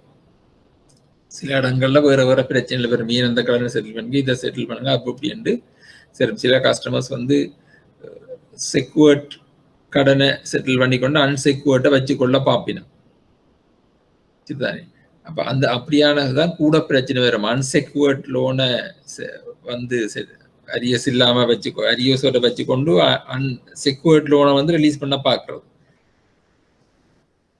அந்த நேரத்துல வங்கிக்கு உரிமை இருக்குது. இந்த ரைட் ஆஃப் அப்ரோப்ரியேஷன் என்ற இந்த சட்டத்தால் இருந்து உரிமை கொடுக்கப்பட்டிருக்கு, விரும்பினதுக்கு செய்யலாம்.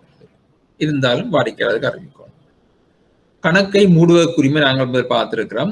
வாடிக்கையாளரின் கணக்கு சரியாக பராமரிக்கப்படாவிட்டால் வாடிக்கையாளருக்கு ஒரு அறிவிப்பை அனுப்புவதன் மூலம் கணக்கை மூடுவதற்கு வங்கிகளுக்கு அனைத்து உரிமையும் உண்டு. இருப்பினும் கணக்கை மூடுவதற்கு முன் வங்கிகள் வாடிக்கையாளருக்கு நியாயமான கால அவகாசத்தை வழங்க வேண்டும். தீர்வையாகாத காசோலைகள், அன்கிளியர்ட் எஃபெக்ட்ஸ். அன்கிளியர்ட் எஃபெக்ட்ஸ் என்று இருக்குது. இதுல அன்கிளியர்ட் எஃபெக்ட்ஸ் என்று சொன்னால்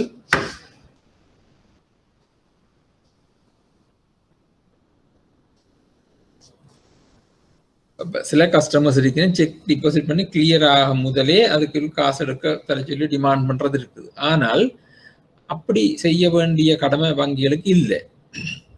தீர்வையாகாத காசோலைகள், வாடிக்கையாளரால் வரையப்பட்ட காசோலைகளுக்கு பணம் செலுத்தப்பட வேண்டும் என்றால் அவர் வங்கியுடன் பொருத்தமான ஏற்பாடுகளை செய்திருக்க வேண்டும். அது நாங்கள் பார்த்திருக்கிறோம். வாடிக்கையாளர் தீர்வையாகாத காசோலைகளுக்கு எதிராக அவை தீர்வையாக முன் காசோலைகளை வரைய உறுத்துடையவராக மாட்டார். வாடிக்கையாளர் தீர்வையாகாத காசோலைகளுக்கு எதிராக அவை தீர்வையாக முன் காசோலை வரைய உறுத்துடைய மாட்டார். அதுக்கு 2 வழக்கு இருக்கு. பேங்க் ஆஃப் NSWS பாலின் investment limited, B1 versus national bank limited. ஒரு வாடிக்கையாளர் கடமை ரைட்ஸ். அப்ப தீர்வையா அப்ப பேங்குக்கு வந்து இந்த பேங்குகளுக்குள்ள உரிமையில தீர்வையாகாத காசோலைக்கு எதிராக தீர்வையாக முன்னர் அவருக்கு வந்து ட்ரோ பண்ணது பே ஒன்றுன்றது இல்லை. 8வது உரிமை, ஒரு வாடிக்கையாளர் கடன் வழங்கியவர் பணம் எடுக்க விரும்பினால் அவர் வங்கியை, அதாவது கடன் பெற்றவரிடம் வந்து கோரியதை பெற வேண்டும். இது கடன் கொடுத்தோன் கடன் பெற்றோன் என்ற சாதாரண ஒப்பந்த சட்டத்திலிருந்து வேறுபடுகிறது. சரிதான், இது நாங்க பார்த்திருக்கிறோம். அதாவது சாதாரண ஒப்பந்தத்துல வந்து கடன் கொடுத்தவன் போய்த்தானே இவர் கொடுக்க வேணும், கடன் பெற்றவர். ஆனா இங்க வளமை இதுல பேங்க் கஸ்டமர் ரிலேஷன்ஷிப்ல வந்து கடன் வழங்கியவர், அதாவது வாடிக்கையாளர் தான் கடன் கொடுத்திருக்கிறார், அவர் காசை எடுக்கணும் வேண்டாம், அவர் தான் வங்கிட்ட போய் அதை டிமாண்ட் பண்ணி கேட்டு வேண்டப்புற வேண்டும். இது கடன் கொடுத்தவன் கடன் பட்டவன் என்ற சாதாரண ஒப்பந்தத்திலிருந்து வேறுபடுகிறது. 9வது உரிமை என்னென்றால், வங்கியில் உள்ள வாடிக்கையாளரின் பணம் வங்கியின் பணம் என்று சட்டத்தில் கருதப்படுகிறது. பேங்க்ல இருக்கிற வாடிக்கையாளர் பணம் வங்கியின் பணம். வங்கி கஸ்டமர் வந்து அதை டிமாண்ட் பண்ணும் வரைக்கும், அதாவது கோரிக்கை ஒன்றை ஏற்படுத்தப்படும் வரை அது வங்கியின் பணம் தான்.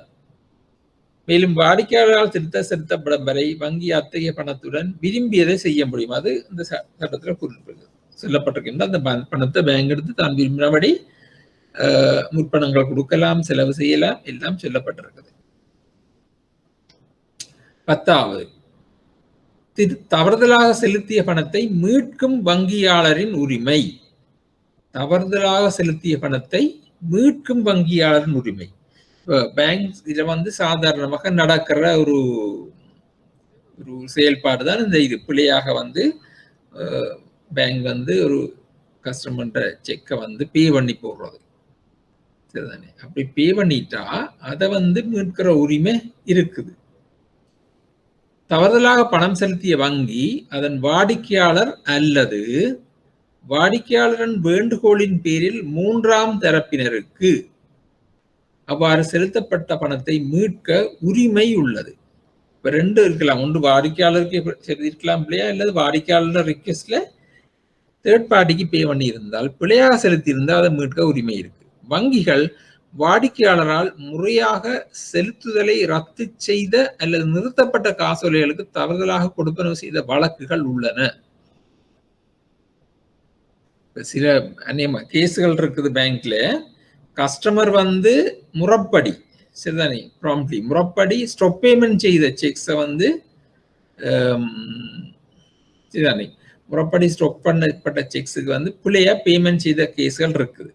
இப்போ இதுல Barclays Bank limited versus WJ Simpson and Cook என்ற வழக்கில, குக் சதர்ன் லிமிடெட் வழக்கில பார்க்லேஸ் பேங்க் அதன் உரிமை கோரலில் வெற்றி பெற உரிமை பெற்றது. அப்ப இதுல வந்து பிள்ளையாக செலுத்திட்டது அந்த ஸ்டாப் பேமெண்ட் செக்கை. இருந்தாலும் அந்த வழக்கு வச்சதுல பார்க்லேஸ் பேங்குக்கு வந்து அப்படி கோர்றதுக்கு உரிமை இருக்குன்னு சொல்லி வெற்றி பெற்றது. ஏனென்றா காசோலை செலுத்துவதை நிறுத்த வேண்டும் என்று வரைந்தவரின் அறிவுறுத்தல்களை மீறி சென்றதன் தவறு காசோலையை செலுத்துவது காரணமா இருந்தது. இப்ப வந்து கஸ்டமர் வந்து ஸ்டாப் பண்ண பேமெண்ட் இன்ஸ்ட்ரக்ஷனை கொடுத்திருக்கிறார். அப்படி கொடுத்ததாவது செக்கை ட்ரோ பண்ணவர் அந்த இன்ஸ்ட்ரக்ஷனை மீறி போய் பேங்க் பேமெண்ட் செய்திருக்குது. அப்படி செய்யலாதுன்னு முதல்வே பார்த்துருக்கிறோம். அதாவது கஸ்டமரை இன்ஸ்ட்ரக்ஷனுக்கு எகெயின்ஸ்டா போய் அவற்றை அக்கௌண்ட் டெபிட் பண்ண இயலாது. ஆனபடியா அந்த பார்க்லேஸ் பேங்குக்கு அந்த திருப்பி அந்த பணத்தை பெறதுக்கு உரிமை இருக்குது. முதலாவது. 2வது காரணம், வங்கி வாடிக்கையாளரின் ஆணையின்றி செயல்பட்டு உள்ளது. வாடிக்கையாளர் பணம் செலுத்துவதற்கு எந்த மதிப்பெலனையும் கொடுக்கவில்லை, அதாவது கன்சிடரேஷன். வங்கி வந்து வாடிக்கையாளரின் கட்டளை இல்லாமல் தான் செயல்படுறது. கஸ்டமர் சொல்லி தான் இதை கொண்டு டெபிட் பண்ண சொல்லி, அப்படி இல்லாம டெபிட் பண்ணி இருக்குது. மற்றது, கஸ்டமர் வந்து அதை அந்த செலுத்துறதுக்கு கன்சிடரேஷன் சொல்லி பார்த்துருக்கிறோம், ஒன்றையும் கொடுக்க இல்லை, அந்த செக்கை பே பண்றதுக்கு கொடுக்க இல்லை. 3வது, பணம் பெறுநரை பொறுத்தப்பட்டில் அவரது உண்மையான நிலைமையில் மாற்றம் ஏற்பட்டதற்கான எந்த ஆதாரமும் இல்லை. பெனிஃபிஷரி காசை எடுத்துக்கொண்டு போனவர் அந்த பணத்தை எடுத்துக்கொண்டு போய் அவற்றை ஸ்டேட்டஸ்ல ஏதோ ஒரு மாற்றமும் வர இல்லை என்ற ஆதாரம். இந்த 3 காரணங்களை வச்சுக்கொண்டு இந்த வழக்கில பார்க்லேஸ் பேங்குக்கு, அதாவது தவறுதலாக கொடுக்கப்பட்ட பணத்தை மீளப்பெற உரிமை இருக்குன்னு சொல்லி தீர்க்கப்பட்டது. ஸ்டாப் பேமெண்ட் செய்யப்பட்ட செக்கை பே பண்றபடியால் அந்த செக்கை உரிய பணத்தை மீளப்பெற உரிமை இருக்குன்னு சொல்லி தீர்ப்பளிக்கப்பட்டது. இந்த 10 வங்கி இந்த உரிமைகளை பார்த்திருக்கிறோம். 10 உரிமைகள். 10 உரிமைகள் என்னென்னு மேலால ஹெடிங்க இதை மட்டும் பார்த்துட்டு போவோம். உண்டு. வட்டி அறவிடும் அதாவது வங்கியாளர் உரிமைகள், வட்டி அறவிடும் உரிமை, தரகு அறவிடும் உரிமை, பாத்திய உரிமை ரைட் டு லியன், சரியீடு செய்யும் உரிமை ரைட் டு செட் ஆஃப், ஒதுக்கீட்டின் உரிமை ரைட் ஆஃப் அப்ரோப்ரியேஷன், கணக்கை மூடுவதற்கு உரிமை, கணக்கு சரியா பராமரிக்கப்பட்ட மூடுற உரிமை, தீர்வையாகாத காசோலைகள் அதுக்கு எதிராக பணம் கொடுக்கணும் என்ற இதில் உரிமை இருக்கு. மற்றது வாடிக்கையாளர் கடன் பட்டோர் கடன் கொடுத்தோர் இடையில கடன் கொடுத்தவர் தான் வந்து வங்கிட்ட கூறிப்படணும் என்ற உரிமை இருக்கு வங்கிக்கு. மற்றது வங்கியில் உள்ள பணம் வாடிக்கையாளரின் பணம் வங்கியின் பணம் என்று சொல்லி அதை வங்கி தான் விரும்பியபடி அதை செய்ய முடியும் என்ற உரிமை இருக்குது. மற்றது தவறுதலாக செலுத்திய பணத்தை மீட்கும் வங்கி உரிமை வங்கிக்கு இருக்கிறது. இவ்வளவு இந்த 10 இதை நாங்க பார்த்துட்டோம் வங்கியின் உரிமை. அடுத்தது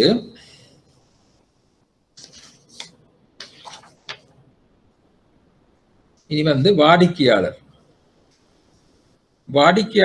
உரிமைகள். வாடிக்கையாளரின் உரிமைகள் என்று வரைக்குள்ள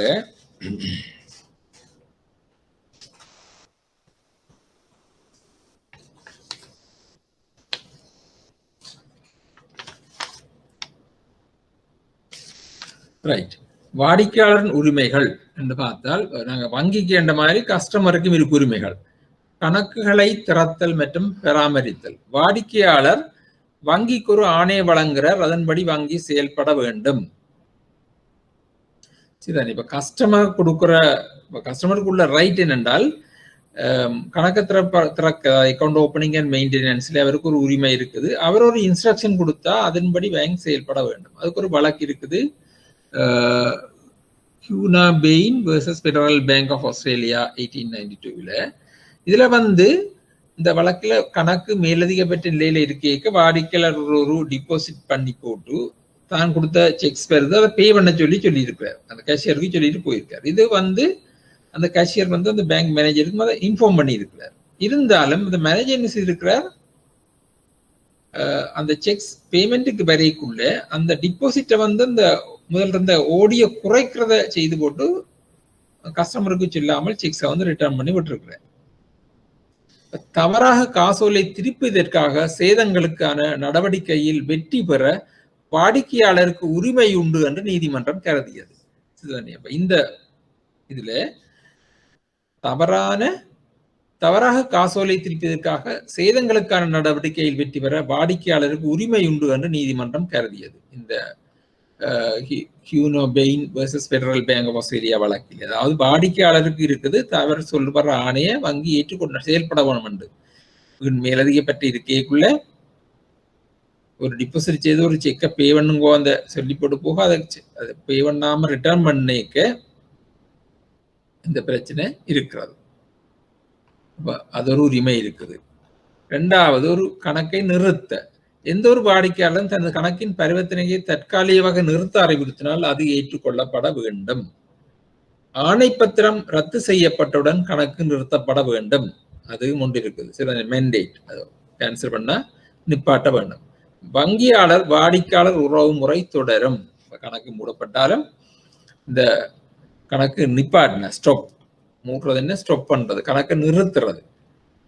வாடிக்கையாளரும் தனது கணக்கின் பரிவர்த்தனை தற்காலிகமாக நிறுத்த விரும்பினால் அது ஏற்றுக்கொள்ளப்பட வேண்டும். ஆணைப்பத்திரம் ரத்து செய்தவுடன் கணக்கு நிறுத்தப்பட வேண்டும். வங்கியாளர் வாழ்க்கை உறவுமுறை தொடரும். அப்ப ரெண்டாவது கஸ்டமருக்குள்ள உரிமை. ஒரு கணக்கை மூடுவது, இது க்ளோசிங், அது ஸ்டாப் பண்றது, இது மூடுறது.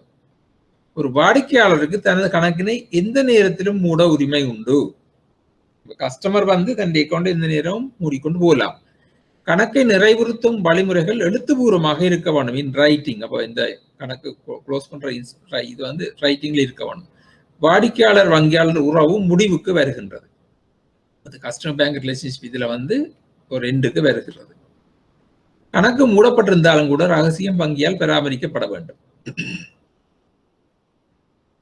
வெளிப்படையான நியாயமான மற்றும் நேர்மையான கையாளுதலின் உரிமை.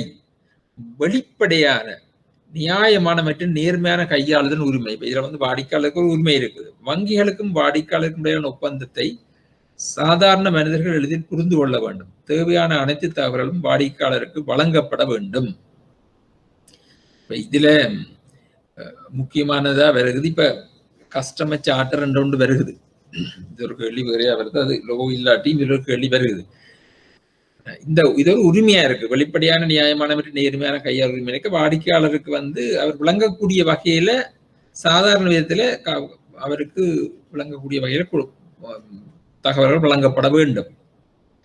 வட்டி வீதம், விதிமுறைகள், மற்றது கண்டிஷன்ஸ், ரூல்ஸ், ரெகுலேஷன், கண்டிஷன்ஸ் சொல்லப்பட வேண்டும். இப்ப அது சென்ட்ரல் பேங்கால கஸ்டமர் சார்ட்டர் இருக்குது.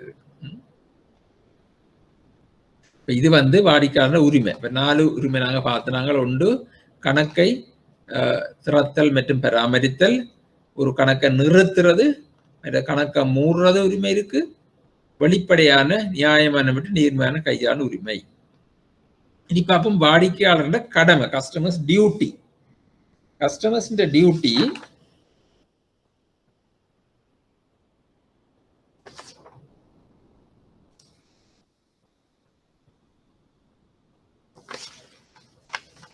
கஸ்டமர்ஸ் டியூட்டி ஒரு காசோலை வரையும் போது கவனம் செலுத்தணும். இது முக்கியமான விடயம்.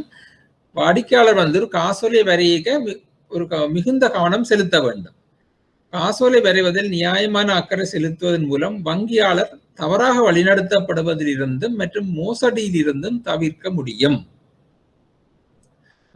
காசோலையை வாடிக்கையாளர் வரைகிற விதத்தில இருந்து வங்கியை தவறாக வழிநடத்துவதிலிருந்தும் மோசடியிலிருந்து தவிர்க்க வேண்டும். அப்ப இது வாடிக்கையாளர் கடமை. சரிதானே? காசோலை வரைவதில் நியாயமான அக்கறை, ரீசனபிள் கேர், ரீசனபிள் அல்ல டியூ கேர், ரீசனபிள் கேர்ன்னு சொல்றது செலுத்துவதன் மூலம் வங்கியாளர் தவறாக வழிநடத்தப்படுவது மற்றும் மோசடியும் தவிர்க்க முடியும். மோசடி செய்ததை வாடிக்கையாளர் அறிந்தவுடன் தாம் கையெழுத்திட்டதாக கூறப்படும் எந்த ஒரு போலி காசோலை பற்றியும் உடனடியாக வங்கிக்கு அறிவித்தல். இந்த கடமை பொருத்தமான பல உதாரண வழக்குகள். அப்ப இது 2 முக்கியமான கடமை என்னன்னா வாடிக்கையாளருக்கு. ஒன்று, காசோலை வரைக்க போதிய கவனம் எடுக்கணும். அதன் மூலம் வங்கிக்கு வங்கி தவறாக நடத்தப்படுவதையும் மோசடியும் தவிர்க்க உதவும். 2வது, ஒரு மோசடி நடக்குது என்ற கணக்கில் என்று தெரிஞ்சால் உடனடியாக வங்கிக்கு அறிவிக்க வேண்டும். இது கடமையாவற்று. காசோலை வரைகிற வாடிக்கையாளர் கடமை. அதுக்கு ஒரு வழக்கு இருக்குது, London Joint Stock Bank versus Macmillan and Arthur 1978. இந்த வழக்கில காசோலை வரைந்தவர் தொகை எழுதுமிடம் வெற்றிடமாகவும் இலக்கமிடத்தில் இடைவெளியினை கவனியிடாது ஒப்பமிட்டார். அப்ப எழுதுற அந்த அமௌண்ட் ஃபிகர்ஸ் இன் வேர்ட்ஸ்ல பிளாங்கா விட்டு நம்பர்ஸ் எழுதுற இடத்துல ஸ்பேஸ் விட்டு எழுதியிருக்கிறார். இது மோசடிக்கு வழிவகுத்தது. இது வரைந்தவரின் கவலையினமும் போதிய கவனையின்மையும் காரணமாக நடந்தது என்று நீதிமன்றங்கள் முடிவு செய்தன. இது லண்டன் ஜாயிண்ட் ஸ்டாக் பேங்க் இந்த கணக்கில காசோலையை அவர் மோசடி நடக்கிறதுக்காகவே வாடிக்கையாளர் இடம் கொடுத்திருக்காரு. அப்ப பேங்க் பல சொல்லல. ஏன்டா எழுதின விதமே அமௌண்ட பிளாங்கா விட்டுட்டு நம்பர்ஸ்ல எழுதிக்கையும் இடவெளி ஸ்பேஸ் விட்டு எழுதிக்க அவர் தான் விரும்பினதை அந்த மோசடி செய்து எழுதிட்டார், காசு எழுதிட்டார். அடுத்தது இலங்கை என்ற வழக்கு இருக்குது, Kulatilaka versus Mercantile Bank of India. வாடிக்கையாளரால் 93 ரூபா 50 43.85 வரையப்பட்ட 2 காசோலைகள் முறையே 9000 50 4085 மாற்றப்பட்டு உள்ளது. வாடிக்கையாளருக்கு இப்ப இதுல என்னன்னா வாடிக்கையாளருக்கு ஆங்கிலம் எழுத முடியாது. மேலும் எழுதுவினைஞரால் காசோலையின் ஏனைய பகுதிகள் எழுதப்படும் போது மோசடி மாற்றங்கள் செய்யப்பட்டன. இங்கேயும் வங்கி குற்றச்சாட்டிலிருந்து விடுவிக்கப்பட்டவுடன் முழுமையான தொகையை வாடிக்கையாளரின் கணக்கில் பெற்று வைக்க உரிமை உண்டு என்று தீர்ப்பளிக்கப்பட்டது. இதில் என்னென்றால் இந்த வாடிக்கையாளருக்கும் அந்த காலத்துல செக்ஸ் இங்கிலீஷ்ல எழுதிக்குள்ள இங்கிலீஷ்ல எழுதக்கூடாது. அவருக்கு இங்கிலீஷ் அன்போடு இந்த தொகையை இதை அப்படி எழுதி போட்டு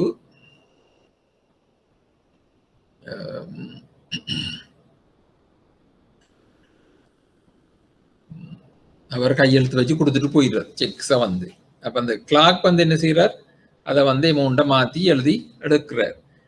இப்ப எழுதிக்கல அந்த வாடிக்கையாளரை அதை ஏற்றுக்கொள்றார், தான் இப்படித்தான் எழுதுறது எனக்கு. அப்ப இதுல இருந்து பேங்க் ரிலீஸ் பண்ணப்படுது. கோர்ஸ் சொல்லுது இந்த பிழையாக எழுதப்பட்ட தொகையை டெபிட் பண்றதுக்கு பேங்குக்கு உரிமை இருக்குது. வழமையாக வந்து வாடிக்கையாளர் எழுதாத தொகைக்கு டெபிட் பண்ண இயலாது. ஆனா இதுல வந்து வாடிக்கையாளர் பக்கம் தான் தவறு இருக்கக்கூடிய செய்யப்பட்டது. காசோலையை வந்து சரியான வகையில எழுத வேணும், போதிய கவனம் கொடுக்கணும்ன்றதுக்கு உதாரணங்கள் 2 கேஸ் க்ளோஸ் தந்திருக்கு. 2வது வாடிக்கையாளர் கடமை வங்கி கணக்கின் எந்த ஒரு மோசடியையும் வெளியிடுவது வாடிக்கையாளரின் கடமையாகும்.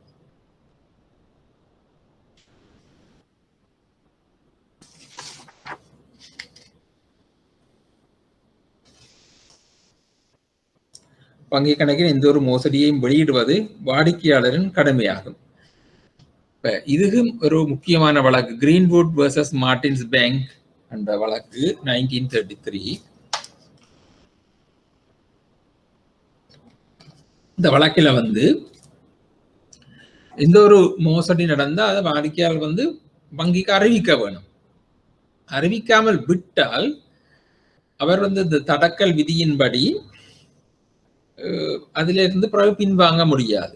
என்றால் பிள்ளையால் மோசடியில் நடக்க இடம் கொடுத்தால் அதை பேங்க் வந்து அப்படியே போய்கொண்டு இருந்தால் பேங்க் அது சரி இவருக்கு தெரிஞ்சுதான் நடக்குது, அப்ப இவர் பெற்ற சமூகத்தில் நடக்க பேங்க் வந்து அதை சரியான ஒரு டிரான்சாக்ஷன் எண்ணிக்கொள்ளும்.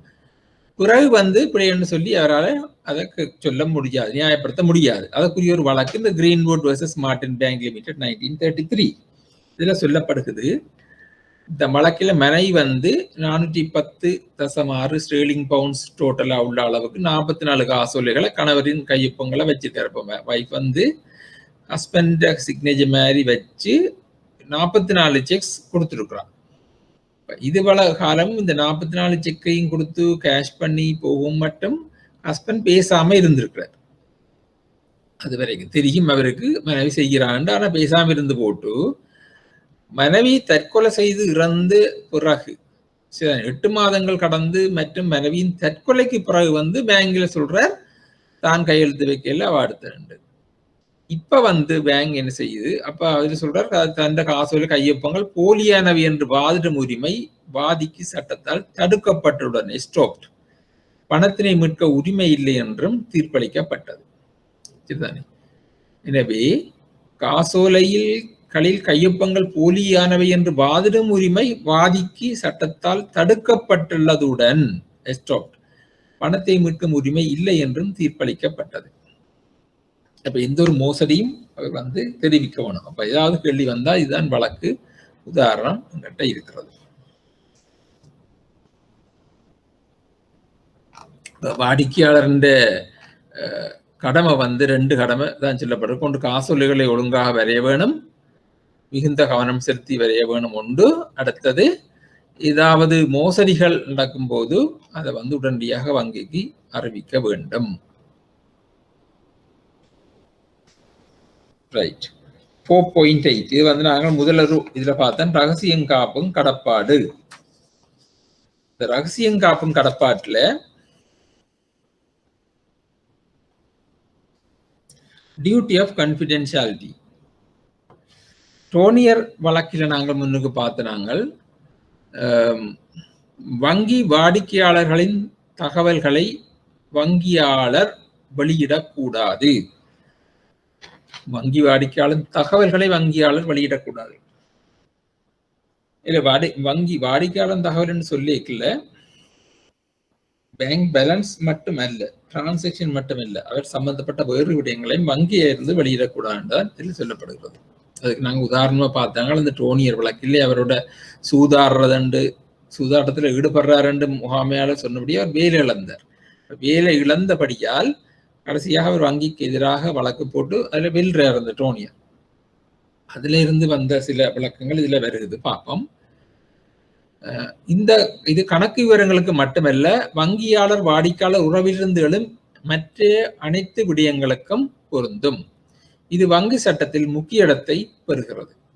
இது வங்கி சட்டத்தில் அங்கீகரிக்கப்பட்டுள்ளது மற்றும் வங்கியாளர்கள் இந்த சட்டத்துக்கு கட்டுப்பட்டவர்கள் ஆவர்.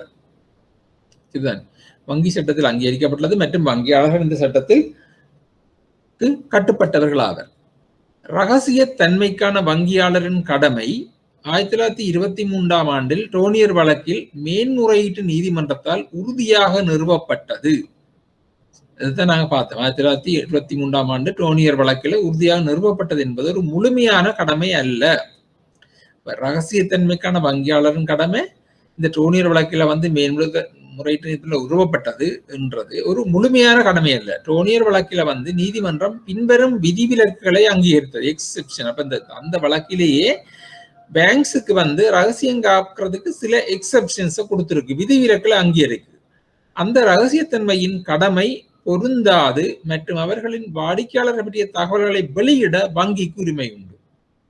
வங்கிக்கு வந்து ரகசியத்தை வெளியிடுறதுக்கு உரிமை இருக்குன்னு சொல்லி இந்த 1923ஆம் ஆண்டு டோனியர் வழக்கில் மேன்முறையீட்டு நீதிமன்றம் சில விதிவிலக்குகளை வழங்கி இருக்குது. என்னென்னு பார்த்தோம் என்று சொன்னால், முதலாவது வெளிப்படுத்தல் சட்டத்தின் கட்டாயத்தின் கீழ், சட்டத்தின் கட்டாயத்தின் கீழ் அண்டது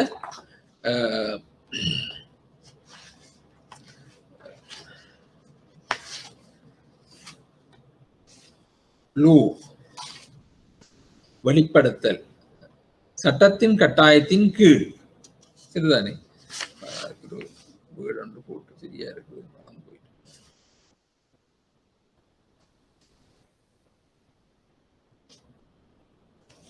Where disclosure is under compulsion of law. Where disclosure is under compulsion of law. சட்டத்தின் கட்டாயத்தின் கீழ் வெளிப்படுத்துகை ஒன்று. இரண்டாவது, வெளிப்படுத்த வேண்டிய பகிரங்க கடமை. Where there is a duty to the public to disclose. Where there is a duty to where there is a duty to public to disclose. பகிரங்கப்படுத்த வேண்டிய கடமை. சட்டத்தின் கீழ் என்று சொல்லிக்க சட்டம் சொல்லுது இன்னென்ன நீங்க தகவலை கொடுன்னு சொல்லி சட்டத்தால நீதிமன்றம் அதில் சொல்லிக்கல, அது வழங்க வேணும். அது சரி. அடுத்த பகிரங்க கடமை வந்து ஒரு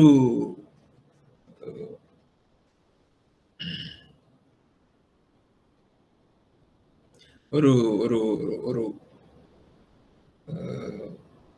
போத வஸ்து கடத்தல் அல்லது ஆயுத கடத்தல் அப்படியான ஒரு இதுகள் நடக்கக்குள்ள அதை வந்து அவர் ஒரு கணக்கு வச்சு இந்த செய்கிறாரு வெளிக்கிடுது. அப்படியான மோசமான செயல்பாடு அல்லது எதிர் நாட்டோட சுத்த நடக்க அந்த கணக்கு அது தொடர்பான பணங்கள் அதில் வங்கியில் வச்சுட்டு மெயின்டைன் பண்ணிக்க அதை வெளிப்படுத்த வேண்டிய பகிரங்க கடமைன்றதுக்குள்ள வருகிறது. there's a duty to the public to disclose.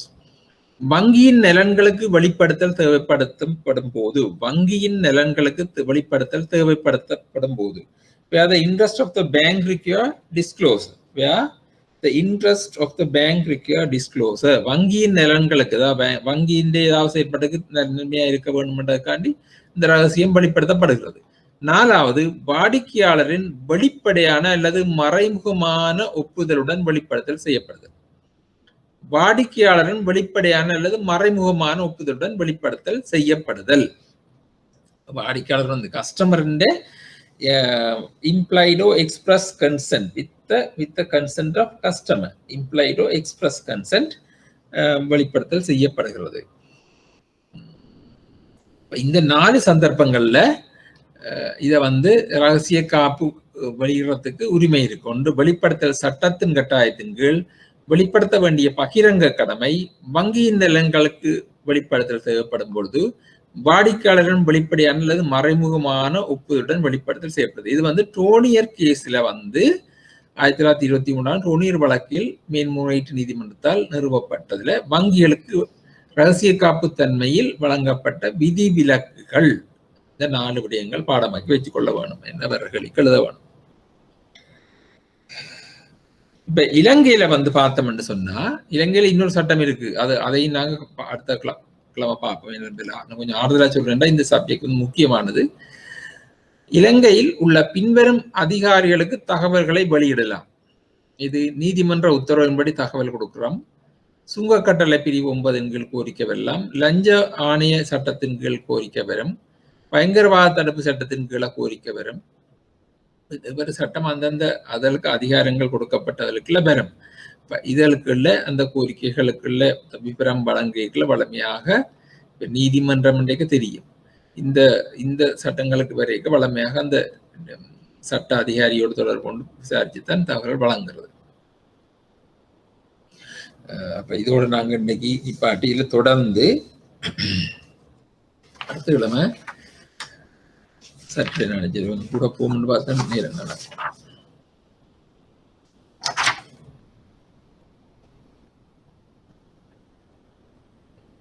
ரகசிய கடப்பாட்டில் இலங்கையின் சட்ட நிலைமை என்றதான் அடுத்த நாங்க போகணும். ரகசிய கடப்பாட்டு இலங்கையின் சட்ட நிலைமை என்ற வரும். அப்ப இலங்கையில ஒரு சட்டம் இருக்குது, 1988ஆம் ஆண்டின் 30ஆம் இலக்க சட்டம் இருக்குது. அந்த சட்டத்தின்படி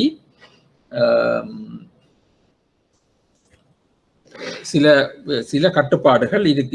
இந்த டோனியர் கேஸுக்கும் டோனியர் கேஸ்ல இந்த இருந்தாலும், அதாவது ஆங்கில பொதுச் சட்டத்துல இருக்கிறது தான் இந்த டோனியர் சட்டத்துல உள்ளது. அதைத்தான் நாங்கள் வங்கிகள் தொடர்ந்து செயல்பட்டு நாங்கள் செய்து கொண்டு போறோம், ஏற்றுக்கொண்டு போனாலும் இலங்கையின் ரகசிய காப்பு சட்டத்துல சில கட்டுப்பாடுகள் இருக்கிறது. அதை நாங்கள் அடுத்த கிழமையில பார்ப்போம். Okay, thank you. சாட்டர்டே வழமையான கிளாஸ் 1 மணிக்கு.